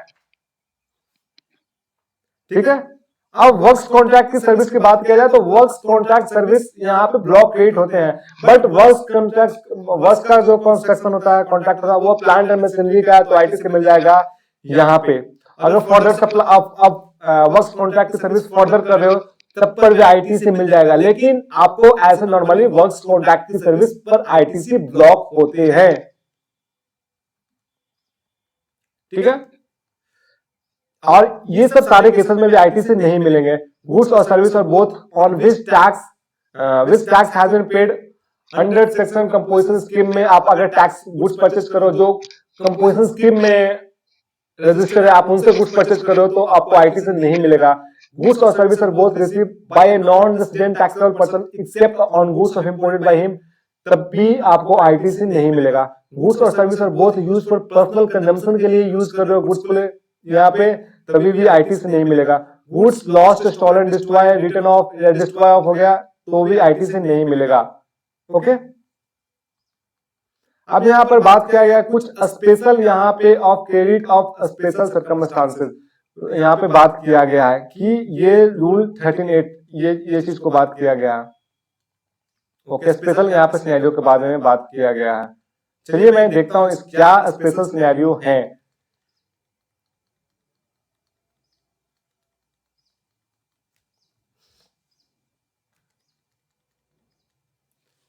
A person who has applied for registration within 30 days from the date on which he becomes liable to registration and has been granted such registration shall be entitled to credit of input tax in respect of input held in stock and input contained in semi-finished or finished goods held in stock on the day immediately preceding from the day on which he becomes liable to pay tax।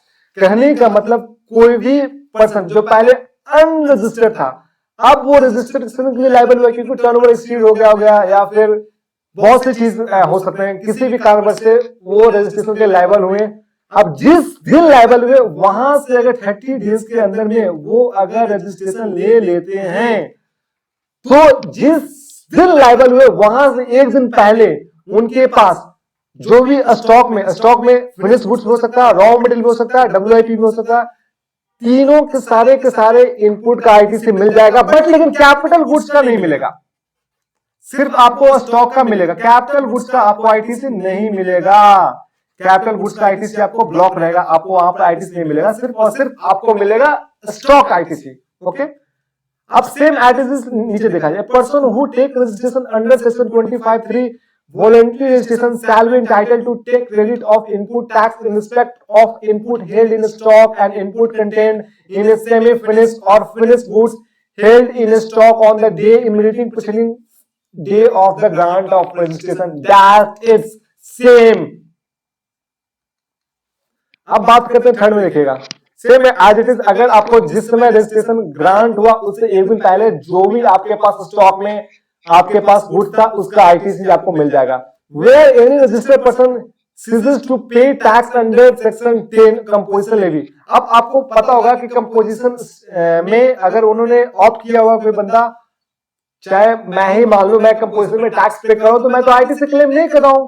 मैंने कोई भी land building या कुछ भी मैंने purchase किया होगा, plant and machinery कुछ भी परचेज किया होगा तो मैंने उस पर आईटीसी, कैपिटल गुड्स परचेज किया होगा तो मैंने उस पर आईटीसी क्लेम नहीं किया होगा, तो क्लेम नहीं किया होगा। अब लेकिन मैं किसी कारणवश से मैं शिफ्ट हो रहा हूं नॉर्मल स्कीम में, पहले कंपोजिशन स्कीम का था तो मुझे आईटीसी नहीं मिलता था, अब मैं यहाँ पे शिफ्ट हो रहा हूँ नॉर्मल स्कीम में तो क्या मुझे आईटीसी मिलेंगे? तो यहाँ पे बोला जाता है कि where any registered person ceases to pay tax under section 10 composition levy he shall be entitled to take credit of input tax in respect of input held in stock, input contained in a semi-finished or a finished goods held in stock on a capital goods on the day immediately preceding the date from which he becomes liable to pay tax। However, credit of capital goods shall be reduced by such percentage as may be prescribed। क्या percentage से prescribe किया गया? तो कहने का मतलब कि अगर आप पहले किसी कारणवश से आप पहले कंपोजिशन स्कीम में थे तो आपको आईटीसी नहीं मिलता था, अब आपने नॉर्मल स्कीम में मींस रेगुलर स्कीम में आपने कन्वर्ट होने के लिए कहा कि आपको सपोज में कोई भी गुड्स था, सपोज में क्या यहाँ पे लिखा हुआ सीधी तो आपको आईटीसी मिल जाएगा कंपोजिशन स्कीम से नॉर्मल स्कीम में जा रहे तो आपको जहां तक स्टॉक की बात किया जाए स्टॉक में आपके पास चाहे फिनिश गुड्स की रहे, चाहे रॉ मटेरियल की रहे, चाहे WIP की रहे, आपको तीनों का तीनों आईटीसी मिल जाएगा। जिस समय आपने रेगुलर स्कीम में आया उससे एक दिन पहले आपके पास जितने भी स्टॉक है आपको आईटीसी मिल जाएंगे। जहां तक बात रहा कैपिटल गुड्स की, तो कैपिटल गुड्स की जहां तक बात रहा तो कैपिटल गुड्स की आईटीसी मिलेगा 5% रिड्यूसेस पर क्वार्टर के हिसाब से। आपने जितने और पार्ट दे रहा हूं, आपने जितने क्वार्टर यूज किया हो 5% पर क्वार्टर के हिसाब से जितने रिड्यूस होगा। सपोज में आपने 1,80,000 आपने यहाँ पे आपने जीएसटी का अमाउंट आता था, आपने 5,000 सपोज में आपने 5 क्वार्टर यूज किया गया तो लेस कर दीजिए 5% पर क्वार्टर, तो 5 into 5 25% लेस कर दीजिए, जितना आएगा उसका आपको आईटीसी मिल जाएगा। 5% पर क्वार्टर की रिड्यूसेस के हिसाब से आईटीसी मिलते हैं यहाँ पे, अगर कंपोजिशन स्कीम से नॉर्मल स्कीम में यहाँ पे आप शिफ्ट होते हैं तब। अब फोर्थ लाइन में देखिएगा, where an exempt supply of goods or services are bought by a registered person becomes a taxable supply, such person shall be entitled to take credit of input tax in respect of where an exempt supply of goods or services bought by a registered person becomes a taxable supply। Okay, कहने का मतलब कि आप पहले यहाँ पे goods और services का बोथ रजिस्टर्ड पर्सन थे, become a taxable supply, such person shall be entitled to take credit of input and input tax in respect of input held in a stock and input contained in a semi-finished or finished goods held in a stock returnable to such exempt supply and on capital goods exclusive used for a such exempt supply on the day immediately preceding from the day from which such supply becomes taxable। However, credit of capital goods shall be reduced by 5% or as it is। पहले suppose में exempt supply करते थे, आप किसी कारणवश से आप taxable supply कर रहे हैं। सपोज में कोई भी अगर कोई प्रोडक्ट की बात की जाए, पहले गवर्नमेंट एग्जाम सप्लाई करते थे, अब वो गवर्नमेंट ने उसे टैक्सेबल में कन्वर्ट कर दिया। तो एग्जाम सप्लाई था तब तो आपने उस पर आईटीसी नहीं मिलते थे, आपने पे ही नहीं किया तो मिले जाता थे। अब बेटा आप रेगुलर स्कीम में आ गए तो आपको आईटीसी मिलेगा, जिस समय आप आए उससे एक दिन पहले जितने आपके पास थे स्टॉक में उसके मिल जाएंगे। और कैपिटल गुड्स की बात की जाए तो वहां पे भी मिलेंगे 5% पर क्वार्टर रिड्यूसेस और पार्ट देयर ऑफ के हिसाब से मिल जाएंगे।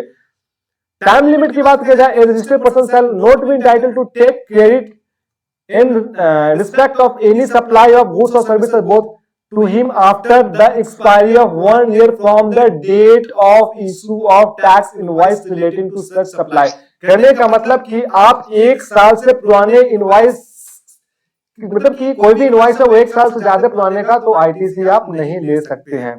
चेंज इन द कॉन्स्टिट्यूशन में क्या बात किया गया उससे बात करते हैं।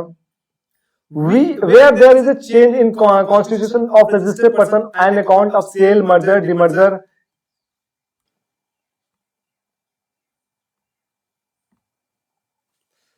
तो यहाँ पे बात किए थे मर्जर डिमर्जर, यहाँ पर जो भी होता है lease of transfer of business with the specific provision for transfer of liability and said the registered person shall be allowed to transfer of input credit which remain unutilized in his electronic credit ledger to such sold merger demerger on lease on transfer of business and managed by prescribed। इसको example को फिर बताना पड़ेगा आगे, definitely मैं बताऊंगा, maybe I think that इस पर एग्जांपल होंगे आगे। Any registered person who has able to input as credit to up 10% the goods or services are both supplied by becomes wholly exempt, he shall pay the amount by way of debit in the electronic credit ledger or electronic cash ledger equivalent to the credit of input tax in respect of input held in a stock and input contained in semi-finished goods or finished goods held in stock। ये कहने का मतलब जो मैंने पीछे आपको discussion किया that is the way उसी पे आधारित है। अगर आप मुझे बोलिएगा ज्यादा दीजिएगा तो मैं एक चार्ट बना देता हूं, उनसे आपके सारे के सारे कंसेप्ट क्लियर हो जाएंगे। एग्जाम पहले था अब सप्लाई करने लगा, या फिर नॉन रजिस्टर्ड होने लगा, या फिर पहले रजिस्टर्ड, लॉट्स ऑफ केसेस यहाँ पे आ जाते हैं। तो आप बोलेंगे तो मैं डेफिनेटली चार्ट में बना देता हूँ, मे बी आप जैसा बोलिएगा, क्योंकि ये चार्ट के थ्रू बहुत अच्छे समझ में आ जाएगा। The amount of credit under subsection 1 and the amount payable under subsection 4 shall calculated in such manner as described बात किया गया। अब यहाँ पे बात करते हो, ये बहुत जरूरी है, ये रूल 43 की क्या बात किया हुआ है। हाँ देखिए वो ये चीज को तो मैं एग्जाम में आया हुआ भी है प्रश्न, तो मैं इसे तो एक प्रैक्टिकल एग्जांपल के थ्रू ही बताऊंगा, मैं इसे ऐसा नहीं करना क्योंकि एग्जाम में ये बहुत बार आया हुआ भी है ये चीज को, जहां तक मैं इसे देख रहा हूँ, तो मैं इसे जाने नहीं दूंगा, इसे मैं एग्जाम्पल के थ्रू ही बताऊंगा, डोंट वरी इट। तो चलिए सपोज में यहाँ पे लिखिए सपोज में, चलिए मैं आपको आगे एक वर्किंग नोट के थ्रू बताता हूं, उसके बाद मैं यहाँ पे पढ़ूंगा क्या बोल। सपोज में देखिए, सपोज में आपने एक कैपिटल गुड्स मशीन परचेज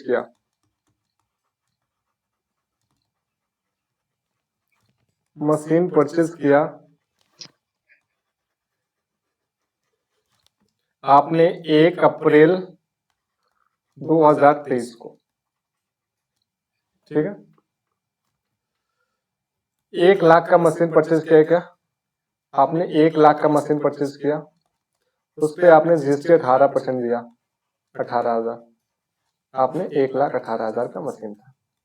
आपने क्या किया ना, आपने, क्योंकि आपको पता होगा कि इसका जो वैल्यू होता है वो 5 ईयर होता है इनकम टैक्स की नजर में, मीन 60 मंथ। आपने इसे क्या किया ना, आपने 1 मई को 2024 को आपने मशीन को सोल्ड कर दिया, मशीन को सोल्ड कर दिया। सपोज में 30,000 प्लस 18% जीएसटी कितना आता है? 10%, 18%, 30,000 18%, सपोज में 5,400। 30,000 मीन 30 नहीं भाई, 1,30,000। सपोज में वह 1 लाख था ना, तो आपने इस मशीन को, यार कोई भी एग्जांपल उठा लो ना, उसमें क्या एग्जांपल ही तो है। ओ माय गॉड, चलो थैंक गॉड, मुझे लगा कि पूरा का पूरा इरेज हो गया।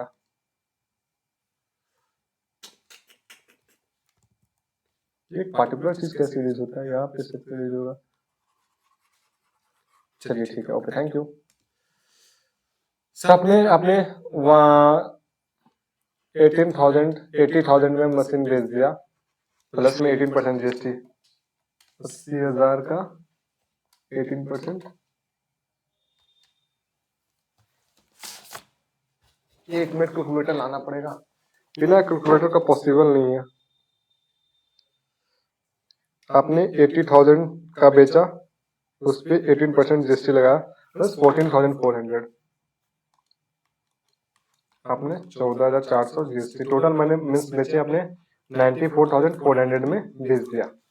अब बताइएगा कि आप यहाँ पे जीएसटी गवर्नमेंट को क्या कैसे क्या करोगे, कितने पे करोगे, कितने आप इस पे जीएसटी दोगे? क्योंकि आपने पहले 18,000 का आईटीसी ले लिए थे, तो क्या आप गवर्नमेंट को जीएसटी पे करो, कैसे पे करोगे? क्या आईटीसी रिवर्सल करोगे, क्या पेमेंट करोगे, क्या करोगे? गवर्नमेंट को कितने पेमेंट करोगे? क्योंकि आपने पहले 18,000 का आईटीसी तो ले लिया होगा, आप बेच रहे हो 80,000 में।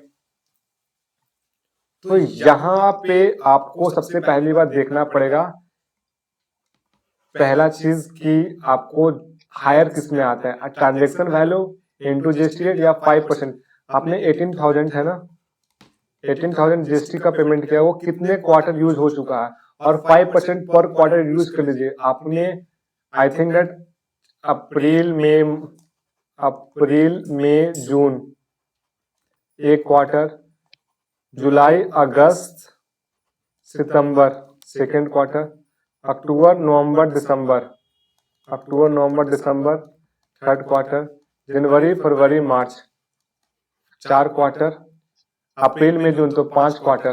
क्योंकि अगर एक दिन भी यूज होता है तो पूरा पूरा क्वार्टर ले जाता है, तो 5 क्वार्टर, तो 5 क्वार्टर, 5% पर क्वार्टर, तो यहाँ पे 5 क्वार्टर पर मतलब 25% लेस करना पड़ेगा। 18,000 माइनस 25%, तो आते हैं यहाँ पे, एक मिनट,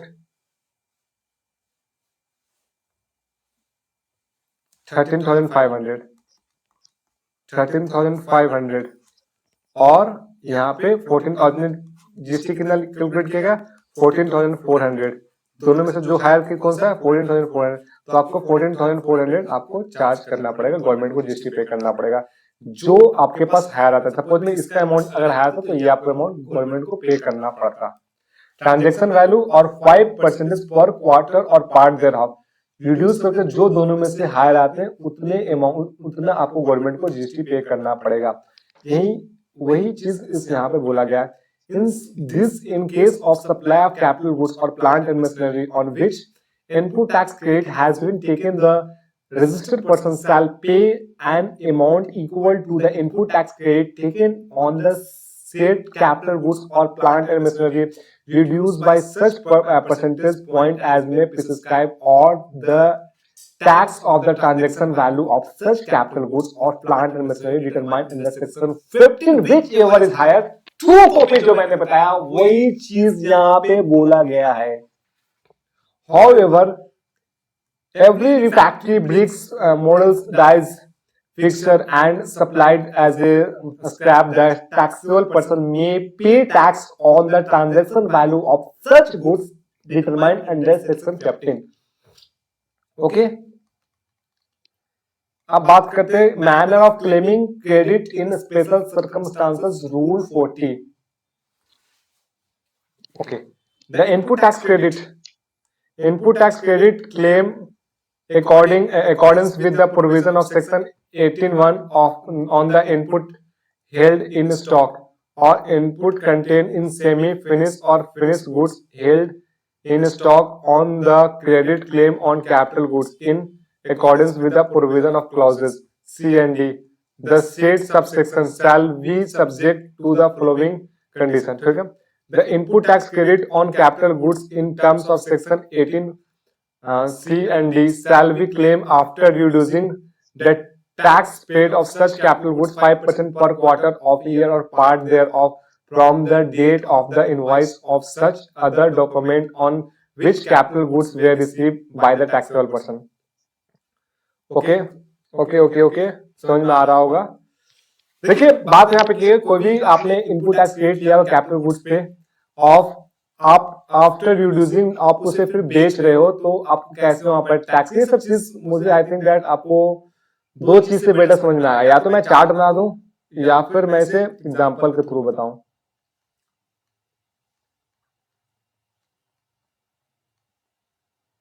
देखिए यहाँ पे एग्जांपल दिया हुआ भी है। देखिए कहने का मतलब ये चीज को इन्होंने एक ही चीज में बाइफर्केशन किया, इन्होंने बताया है कि अगर कोई भी कैपिटल गुड्स आप परचेस करते हो तो उसकी 5 ईयर वैलिडिटी होती है, मतलब 60 मंथ की बात है।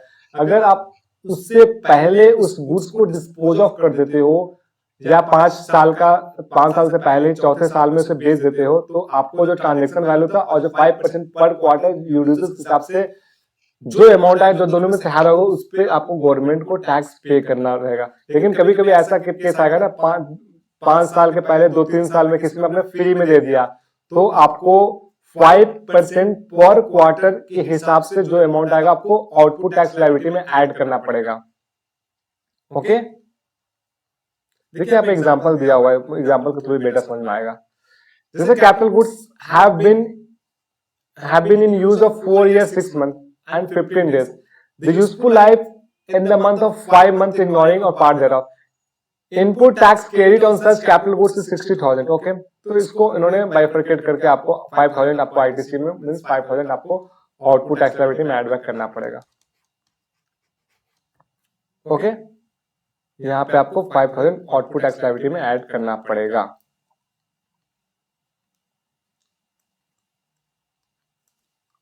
उसके बाद अगला प्रश्न यहाँ पे आपको दिख रहा होगा, इनपुट सर्विस डिस्ट्रीब्यूटर आईएसडी। ये भी बहुत बड़ा एक अच्छी टॉपिक माना जाता है, इनपुट सर्विस डिस्ट्रीब्यूटर। इसको आप कैसे कीजिएगा आईएसडी इनपुट सर्विस डिस्ट्रीब्यूटर। मैं यहाँ पर एग्जांपल के थ्रू आईएसडी को मैं बताता हूँ। यहाँ पे इस पर एक प्रश्न जाती है, चलो ठीक है, इट्स ओके। 37 का इनपुट सर्विस डिस्ट्रीब्यूटर है क्या आखिर?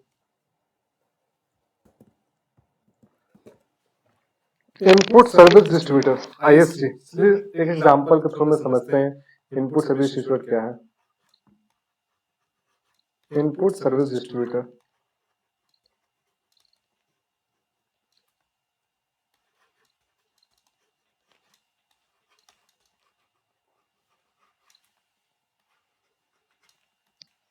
ISD input service distributor. Suppose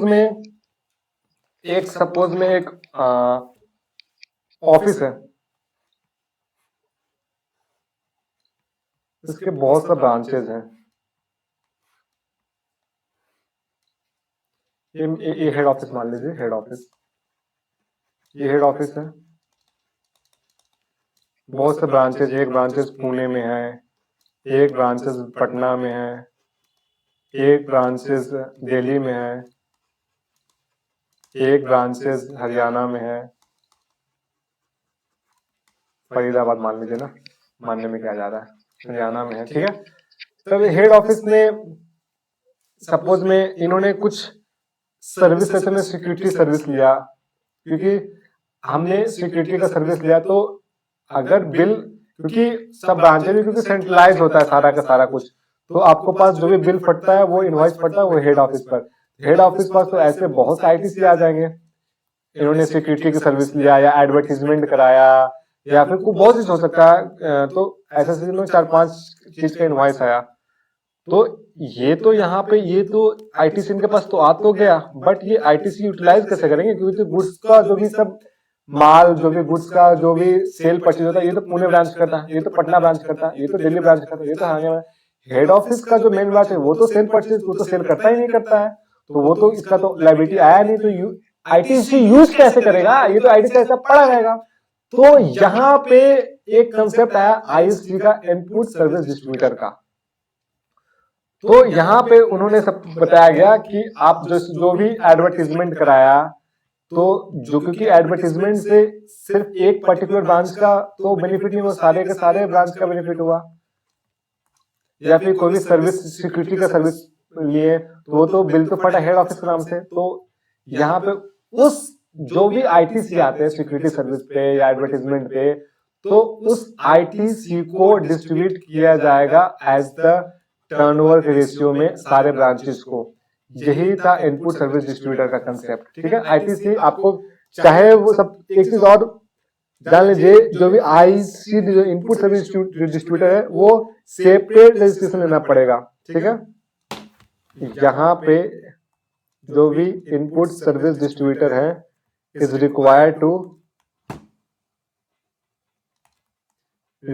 करना पड़ेगा टू ऑब्टेन सेपरेट रजिस्ट्रेशन लेना पड़ेगा,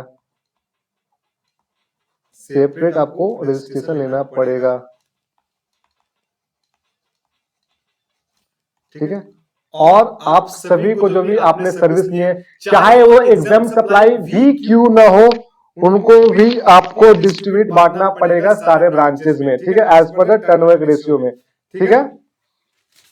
चलिए एग्जांपल देख लेते हैं इससे रिलेटेड, क्या एग्जांपल यहाँ पे दिया हुआ है। Miss XYZ limited having a head office at Mumbai में, हेड ऑफिस मुंबई में है, हेड ऑफिस कहाँ है, मुंबई में है, रजिस्टर्ड आईएसडी में as a 3 units in different state में। ये पीडीएफ का क्या हो जाता है चक्कर, एक minute wait for the 1 minute. चलिए, XYZ limited having its head office Mumbai में, हेड ऑफिस है, और एक रजिस्टर्ड है वो आईएसडी में, इनपुट सर्विस डिस्ट्रीब्यूटर में। इनके 3 ब्रांचेज है, he has 3 branches units in different states, namely Mumbai, Jalpur and Delhi, which are operational in the current year. Miss XYZ Limited furnishes the following information for the month of May 2023. Asks for permission to distribute the below input tax credit to various units. यहाँ पे दिया हुआ है various units के लिए, ठीक है। अब बात किया जाए कि यहाँ पे दिया हुआ है कि इन्होंने इतने यूनिट्स पढ़ा हुआ है। अब बात किया जाए कि मुंबई यूनिट्स के लिए जो 3 लाख का स्पेसिफिक यूज हुआ है और जो 12 लाख रुपया हुआ है वो तीनों ब्रांच के लिए हुआ है, 3 यूनिट्स के लिए। मीन्स कहने का मतलब मुंबई के लिए हुआ है, जालपुर के लिए हुआ है, दिल्ली के लिए हुआ है। तो ये जो 12 लाख है ना, उसको आप बांट दीजिएगा एज पर टर्नओवर के रेशियो में। ये तो आपको 3 लाख का 3 लाख आईटीसी मिल जाएगा, इसके मुंबई को, मुंबई ब्रांच को तो पूरा का पूरा 3 लाख का 3 लाख मिल जाएगा। जो 12 लाख है, जितने जितने जो सेल्स हुए ना उस रेशियो में आपको बांट देना पड़ेगा, ठीक है। तो ये देखिए यहाँ पे सेल्स दिया हुआ है ये तीनों का, जो 12 लाख का जो यहाँ पर जो आईटीसी है वो आपको टर्नओवर के रेशियो में यहाँ पे बांट दिया गया है, ओके। उम्मीद है कि आपको ये समझ में आया होगा। सपोज में 12 लाख रुपए कैसे बांटे हैं, यहाँ पे टोटल टर्नओवर, और देखिए सपोज में यहाँ पे बात किया जाए कि जो मुंबई की बात किया जाए, ठीक है। मुंबई में देखिए 6 लाख कैसे आया, तो देखिएगा मुंबई की टर्नओवर कितनी है, 5 लाख है, और फिर यहाँ पे टोटल टर्नओवर कितनी है, 10 लाख है, डिवाइडेड, और आपको आईटीसी कितने लेनी है 12 लाख, तो यहाँ पे ऐसे बांट दीजिएगा तो आ जाएगा आईटीसी। ठीक है, ठीक है, 5 दूनी 10, 6 लाख आ जाएगा। ठीक है, आपको बांट देना पड़ेगा रेशियो में, टर्नओवर के रेशियो में। Okay,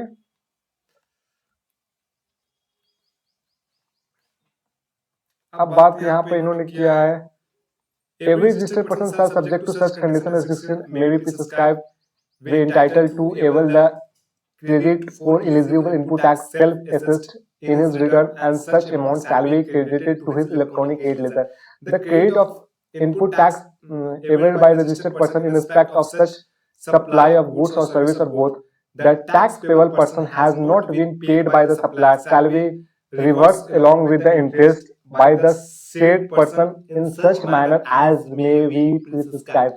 However, where the said supplier makes payment of the tax payable in respect of aforesaid supply, the said registered person may reavail amount of credit manner as may prescribed. Example को समझ में आएगा बेटा। अब बात करते हैं compute, यहाँ पर निकालना है आपके पास कितना आईटीसी अवेलेबल है इन the month of October. Compute the ITC input tax credit available with MS Motors Limited, manufacturer of car, in respect of the following service available by it in the month of October 2023. Accounting and auditing की service आपने लिया, उस पर पे किया registry आपने 17,200, तो उस पर आप इजिली आईटीसी क्लेम कर सकते हो, उसको आपको आईटीसी मिल जाएगा। बात किया जाए health insurance for employ service are not provided under government obligation, तो ये मैंडेटरी नहीं थी, तो इसको आईटीसी नहीं मिलते। बट यहाँ पर स्टेट गवर्नमेंट और सेंट्रल गवर्नमेंट का अगर मैंडेटरी होता है कि आपको एम्प्लॉय को हेल्थ इंश्योरेंस कराना ही है, इन केस में आपको आईटीसी मिल जाता, बट यहाँ पे आपको आईटीसी नहीं मिला क्योंकि मैंडेटरी नहीं थी। Routing maintenance of car manufacture by Miss Motors Limited, तो यहाँ पे 2-3 दैट इज डिबेटेबल टॉपिक, क्या इस पे आईटीसी मिलेगा? तो ये जो कार मैन्युफैक्चर कर रहे हैं, क्योंकि वो फर्दर सप्लाई के लिए कर रहे हैं, तो मैन्युफैक्चरर को सप्लाई करेंगे तो इसको आईटीसी मिल जाएगा। ओके, क्योंकि फर्दर सप्लाई के लिए कर रहे हैं तो आईटीसी मिल जाएगा। Repair service for office building, cost of repair charge to profit या loss account, profit loss account में चार्ज कर दिया गया है, मतलब कैपिटलाइज नहीं किया गया है, तो यहाँ पे इसको आईटीसी मिल जाएगा। मैंने क्या बोला था आपको, 2-3 आपको समझना पड़ेगा, क्योंकि ये चीज जो भी रिपेयर है प्रॉफिट लॉस अकाउंट में शो किया है, मींस कहने का मतलब कि टैक्स एलिमेंट कंपोनेंट को इन्होंने टैक्स कंपोनेंट के एलिमेंट को कैपिटलाइज नहीं किया है, तो कहने का मतलब इसको आईटीसी मिल जाएगा। Okay, hotel accommodation and conveyance facility to employ on vacation, इसको आईटीसी नहीं मिलेगा, ब्लॉक क्रेडिट है। Testing service enabled by car engine, इसका आईटीसी मिल जाएगा। 29. Compute the amount of ITC administrable or to Sonam Limited in respect of various input purchase during the month of September. आपने various चीज purchase किया गया during the month of सितंबर, क्या उस पे आईटीसी मिलेगा? चलिए देखते हैं क्या क्या है। पहले गुड्स परचेज किया गया विदाउट आईटीसी, सबसे पहली बात आईटीसी तभी मिलेगा आपके पास इनवॉइस हो, मींस टैक्स पेइंग डॉक्यूमेंट हो। आपके पास इनवॉइस ही नहीं तो आईटीसी तो मतलब ही नहीं बनता। Goods purchase from Akhil limited, full payment is made by Sonam limited to Akhil limited against such supply but tax has not been deposited by Akhil, तो आपको आईटीसी नहीं मिलेगा, क्योंकि टैक्स डिपॉजिट करना बहुत जरूरी है। पेमेंट विद इन 1 डेज के अंदर में नहीं किया तो आपको आईटीसी रिवर्सल करना पड़ेगा विद इंटरेस्ट के साथ, तो यहाँ पे आपको आईटीसी नहीं मिलेगा क्योंकि टैक्स डॉक्यूमेंट नहीं इन्होंने जमा कराया सप्लायर ने, तो आईटीसी नहीं मिलेगा। Purchase of goods not for the business purpose के लिए, तो आपको ये नॉन बिजनेस पर्पस के लिए, तो आपको ये आईटीसी नहीं मिलेगा। Purchase of goods from Komal limited, invoice of Komal limited received in the month of सितंबर बट गुड्स रिसीव इन अक्टूबर, क्योंकि आईटीसी तभी मिलेगा जब आपके पास गुड्स रिसीव हो रहा है, तो गुड्स रिसीव हो रहा है अक्टूबर मंथ में, तो आपको आईटीसी मिलेगा अक्टूबर मंथ में, सितंबर मंथ में आईटीसी नहीं मिलेगा, तो यहाँ पे के लिए पर्पस से आईटीसी आपको नहीं मिलने वाला है। सितंबर मंथ में नहीं मिलेगा, अक्टूबर मंथ में तो मिल जाएगा। हम यहाँ पे सितंबर मंथ का कैलकुलेट करें कितने आईटीसी अवेलेबल है, that's why goods purchase against valid invoice from Vikram limited, Sonam limited has made to payment to Vikram Limited for such person on the month of sorry, behalf पे यहाँ पे पेमेंट करें तो IT से मिल जाएगा। ओके, अब आते हैं इलस्ट्रेशन नंबर 30 क्या बोला जाता है। इलस्ट्रेशन नंबर 30 देखिए यहाँ पे W लिमिटेड एक रजिस्टर्ड सप्लायर है, is engage in manufacture of tank. यहाँ पे एक W लिमिटेड है, रजिस्टर्ड सप्लायर है, वो मैन्युफैक्चर करते हैं क्या, tank.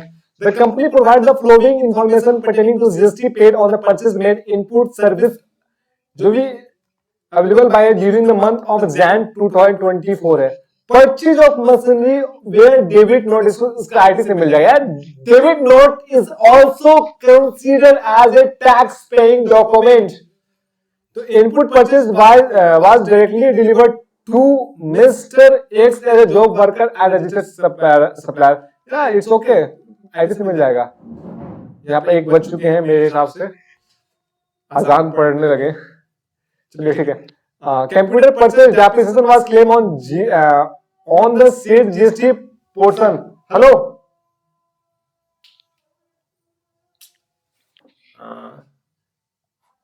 Under the income tax act. यहाँ पर देखिए मैंने पहले भी इस चीज के बारे में बताया था। विंडो को क्लोज कर दो मम्मी, विंडो को क्लोज कर दो।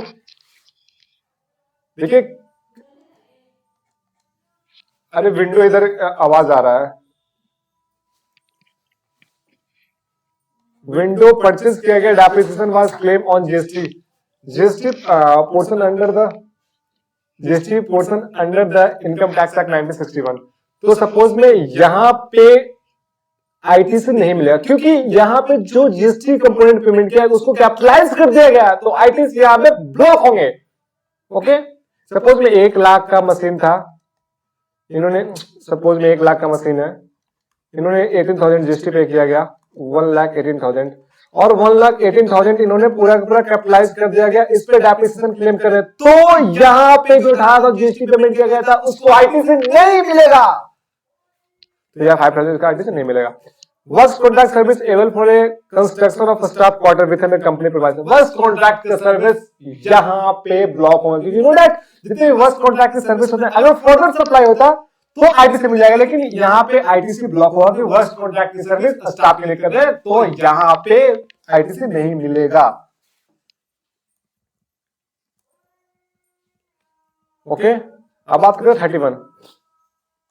एक private limited registered supplier engaged in manufacture of taxable goods. The company provides the following information of GST paid on the purchase made. Input service is availed by it during the month of September. Okay, इन्होंने during the month of September निकाला कितने ITC यहाँ पे claim करने के लिए eligible है। Purchase of cab used for transportation of employee. मैंने पहले बताया था कि एम्प्लॉय के लिए करेंगे, परचेज कैब करेंगे तो आईटी से नहीं मिलेगा, वही पैसेंजर रहते हैं तो आईटी से मिल जाता। Input consisting 4 lots out of which second lots were received during the month. Means जो 2 lots है वो अपकमिंग मंथ में आने वाले हैं, तो सिर्फ 4 lots में 2 lots ही रिसीव हुआ है, तो आईटीसी यहाँ पे नहीं मिलेंगे।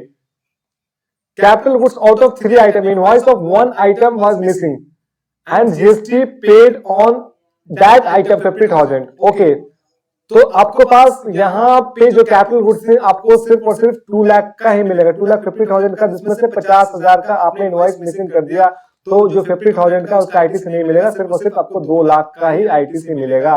कि देयर मस्ट बी इनवॉइस होना चाहिए आईटी से क्लेम करने के लिए। और don't catering service availed by women day, यार वुमेन डे कोई ऑब्लिगेशन नहीं है, तो यहाँ पे इसका आईटी से ब्लॉक हो जाएगा। Okay,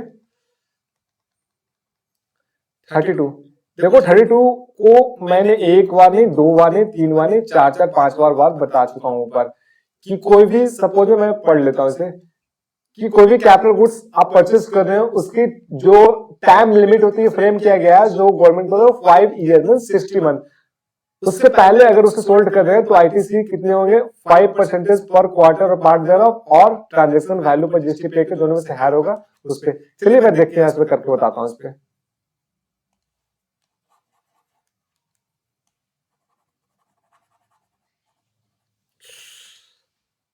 BA private limited purchase machinery worth ₹1 lakh excluding GST, means इसमें जीएसटी इंक्लूड नहीं है।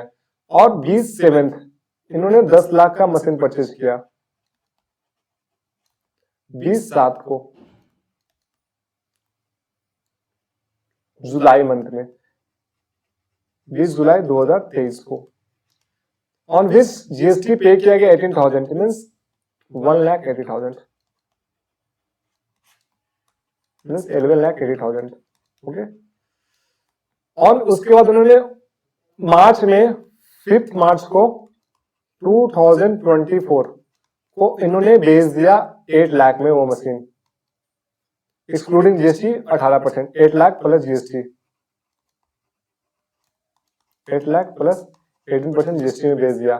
आपको क्या बताना है कि what will be the course of action of B private limited follow under GST. तो सबसे पहली बात, आप कितने परसेंट देंगे? तो आपने 1,80,000 का आपने पहले जीएसटी लिया है, आप देखिए कितने क्वार्टर यूज किए वो मशीन से, उस पर 5% पर क्वार्टर और 5 जगह रिड्यूस करें। तो आपने देखिए अप्रैल मई जून, ओके, मतलब जुलाई अगस्त सितंबर एक क्वार्टर, जुलाई अगस्त सितंबर एक क्वार्टर हो गया, अक्टूबर नवंबर दिसंबर second quarter, Jan Feb March third quarter, March 31 March 5 March, मतलब 4 क्वार्टर, फिर मार्च अप्रैल में, क्योंकि आप एक दिन यूज करेंगे तो पूरा का पूरा क्वार्टर यूज होगा, तो 4 क्वार्टर में यूज किया गया। 4 क्वार्टर कहने का मतलब कि 5% पर क्वार्टर, एक क्वार्टर 5%, तो 4 क्वार्टर 20% आपको लेस करना पड़ेगा। 1,80,000 माइनस 20% के लिए तो कितने आते हैं?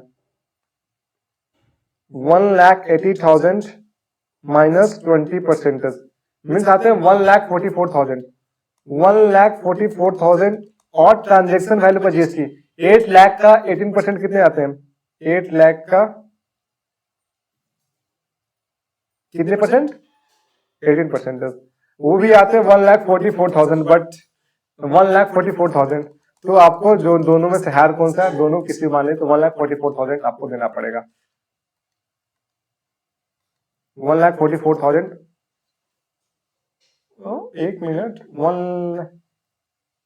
यहाँ पे 3 क्वार्टर ही होते हैं क्या? सॉरी, ओके, माय मिस्टेक, यहाँ पे 15% ही होगा, क्योंकि 3 क्वार्टर 5 मार्च है ना, यहाँ 4 क्वार्टर नहीं 15 मार्च होंगे, 3 क्वार्टर में 15% ही लेस होंगे, तो 1,53,000 आएंगे यहाँ पे, sorry for my mistake.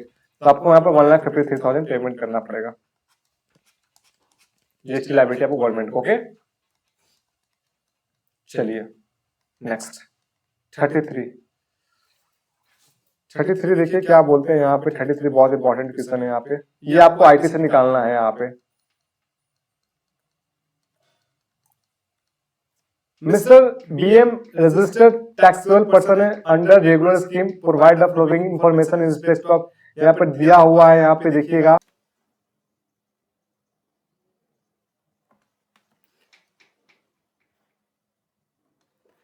Flowing information in respect of the supply made by it during the month of April, यहाँ पर दिया हुआ है। देखिएगा इंटरस्टेट सप्लाई ऑफ गुड्स कर रहे हैं 2 लाख का, तो यहाँ पे जिस समय ये परचेज किए थे वो यहाँ पे रजिस्टर के थ्रेशोल्ड के लिए लायबल नहीं थे, तो उसका आईटी से आपको नहीं मिलेगा। नो, आपको आईटी से, sorry, interstate supply of goods कर रहे हैं ना, तो आपको आईटी से यहाँ पे दिया है, ये वो रेट यहाँ दिया हुआ है, ये कितने परसेंट रेट दिया जाएगा। ओके, आगे देखता हूँ क्या अब बोलता है आगे इसके रिगार्डिंग कुछ दिया होगा। इंटरस्टेट सप्लाई ऑफ गुड्स कर रहे हैं 1000 पैकेट किया, डिटर्जेंट पैकेट इन्होंने सप्लाई किया, सेल किया, ठीक है, 400 ईच के हिसाब से, तो 1000 to 400, 4 lakh with plastic packet, with each packet being a mixed supply, rate of GST of detergent 18% on plastic packet 28%। तो मिक्स सप्लाई में पता होगा कि आपको हाईएस्ट रेट लगता है, तो 28% आपको पेमेंट करना पड़ेगा। 4 लाख का 28% कितने होते हैं? 56,000 आपको देना पड़ेगा। 56,000 आपको देना पड़ेगा सीजीएसटी एसजीएसटी, क्योंकि इंटरेस्ट इंट्रा है, ठीक है। यहाँ पे आपको आउटवर्ड सप्लाई, अगर आप आउटवर्ड सप्लाई यहाँ पे करोगे तो आपको सीजीएसटी एसजीएसटी आपको गवर्नमेंट को देना पड़ेगा।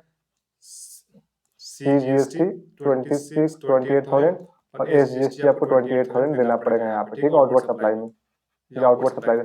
और आपने सप्लाई किया online educational general for means XYZ a private coaching centre providing tuition to standard, आपने सप्लाई किया है किसी XYZ को प्राइवेट ट्यूशन के लिए, आपको इंटरेस्ट सप्लाई 1 लाख का आपको 9% गवर्नमेंट को देना पड़ेगा, 9,000 सीजीएसटी और 9,000 एसजीएसटी देना पड़ेगा, ठीक है। ओके, चलिए फिर उसके बाद बात किए जाते हैं मिस बी ए में also receive the flowing inward supply. यहाँ पे आपको देखिए आउटवर्ड सप्लाई निकल गया, आपको गवर्नमेंट को कितनी देनी है, यहाँ पे देनी है 28,000 सीजीएसटी, 28,000 एसजीएसटी की, 28,000 एसजीएसटी की देनी है, और इस पे 9,000 सीजीएसटी, 9,000 एसजीएसटी निकल गया आपको आउटवर्ड सप्लाई। अब इनवर्ट सप्लाई की बात किया गया, inter state supply of goods के out of which invoice goods 40,000 missing and no other tax paying document, मतलब 1 लाख का ही आपको आईटीसी मिलने वाले हैं, 1,40,000 से, जिसमें 40,000 रुपया आपको क्या बोलते हैं वो नहीं थे, अवेलेबल ही नहीं है आपके पास। यहाँ पे आपको आईटीसी 1 लाख का ही मिलने वाला है। ओके,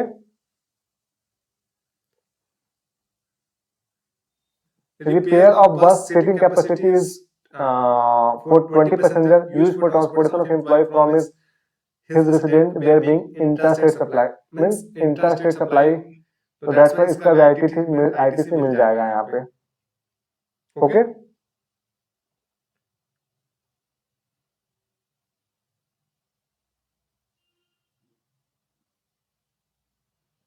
यहाँ पे 1 लाख का यहाँ पे मिल जाएगा, और यहाँ पे बात किया जाए तो इसको आईटीसी भी मिल जाएगा। ठीक है, ओके ओके, इसका आईटीसी मिल जाएगा। अब बात करें ओपनिंग बैलेंस दिया हुआ है, देखिए यहाँ पे आपको 1,40,000 में से 40,000 1 लाख का रेट ऑफ जीएसटी दिया हुआ है, 18% दिया हुआ है। ठीक है, रेट ऑफ जीएसटी 18% दिया हुआ है, तो यहाँ पे आपको इनवर्ट सप्लाई निकल जाएगा, यहाँ पे 1 लाख का 9%, 9,000 सीजीएसटी और एसजीएसटी निकल जाएगा, यहाँ पे 1 लाख का 18%, क्योंकि यहाँ पर इंटर स्टेट है, तो 18,000 आपको गवर्नमेंट आईटीसी मिल जाएगा, आईटीसी अवेलेबल हो जाएगा। ठीक है, और ओपनिंग आईटीसी दिया हुआ है, तो जस्ट इट्स ओके, निकाल लीजिए और क्या, क्योंकि ओपनिंग आईटीसी दिया हुआ है, आपने जो परचेज किया इतना आपका पास अवेलेबल है, इतना आपको गवर्नमेंट को देना है, और आप इसे यूटिलाइज कर सकते हैं। आप इसे, इन्होंने ये इजी है, दैट्स इट्स ओके।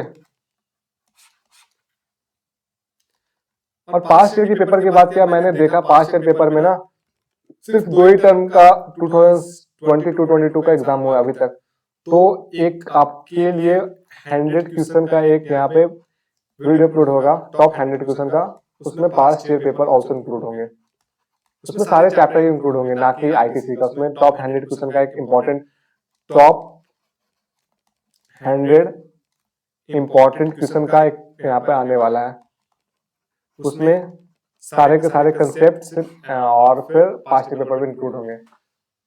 तो thank you so much for watching the video, और कैसा वीडियो लगा देख के आप जरूर कमेंट बॉक्स में कमेंट करें। Thank you so much for the watching the video, thank you.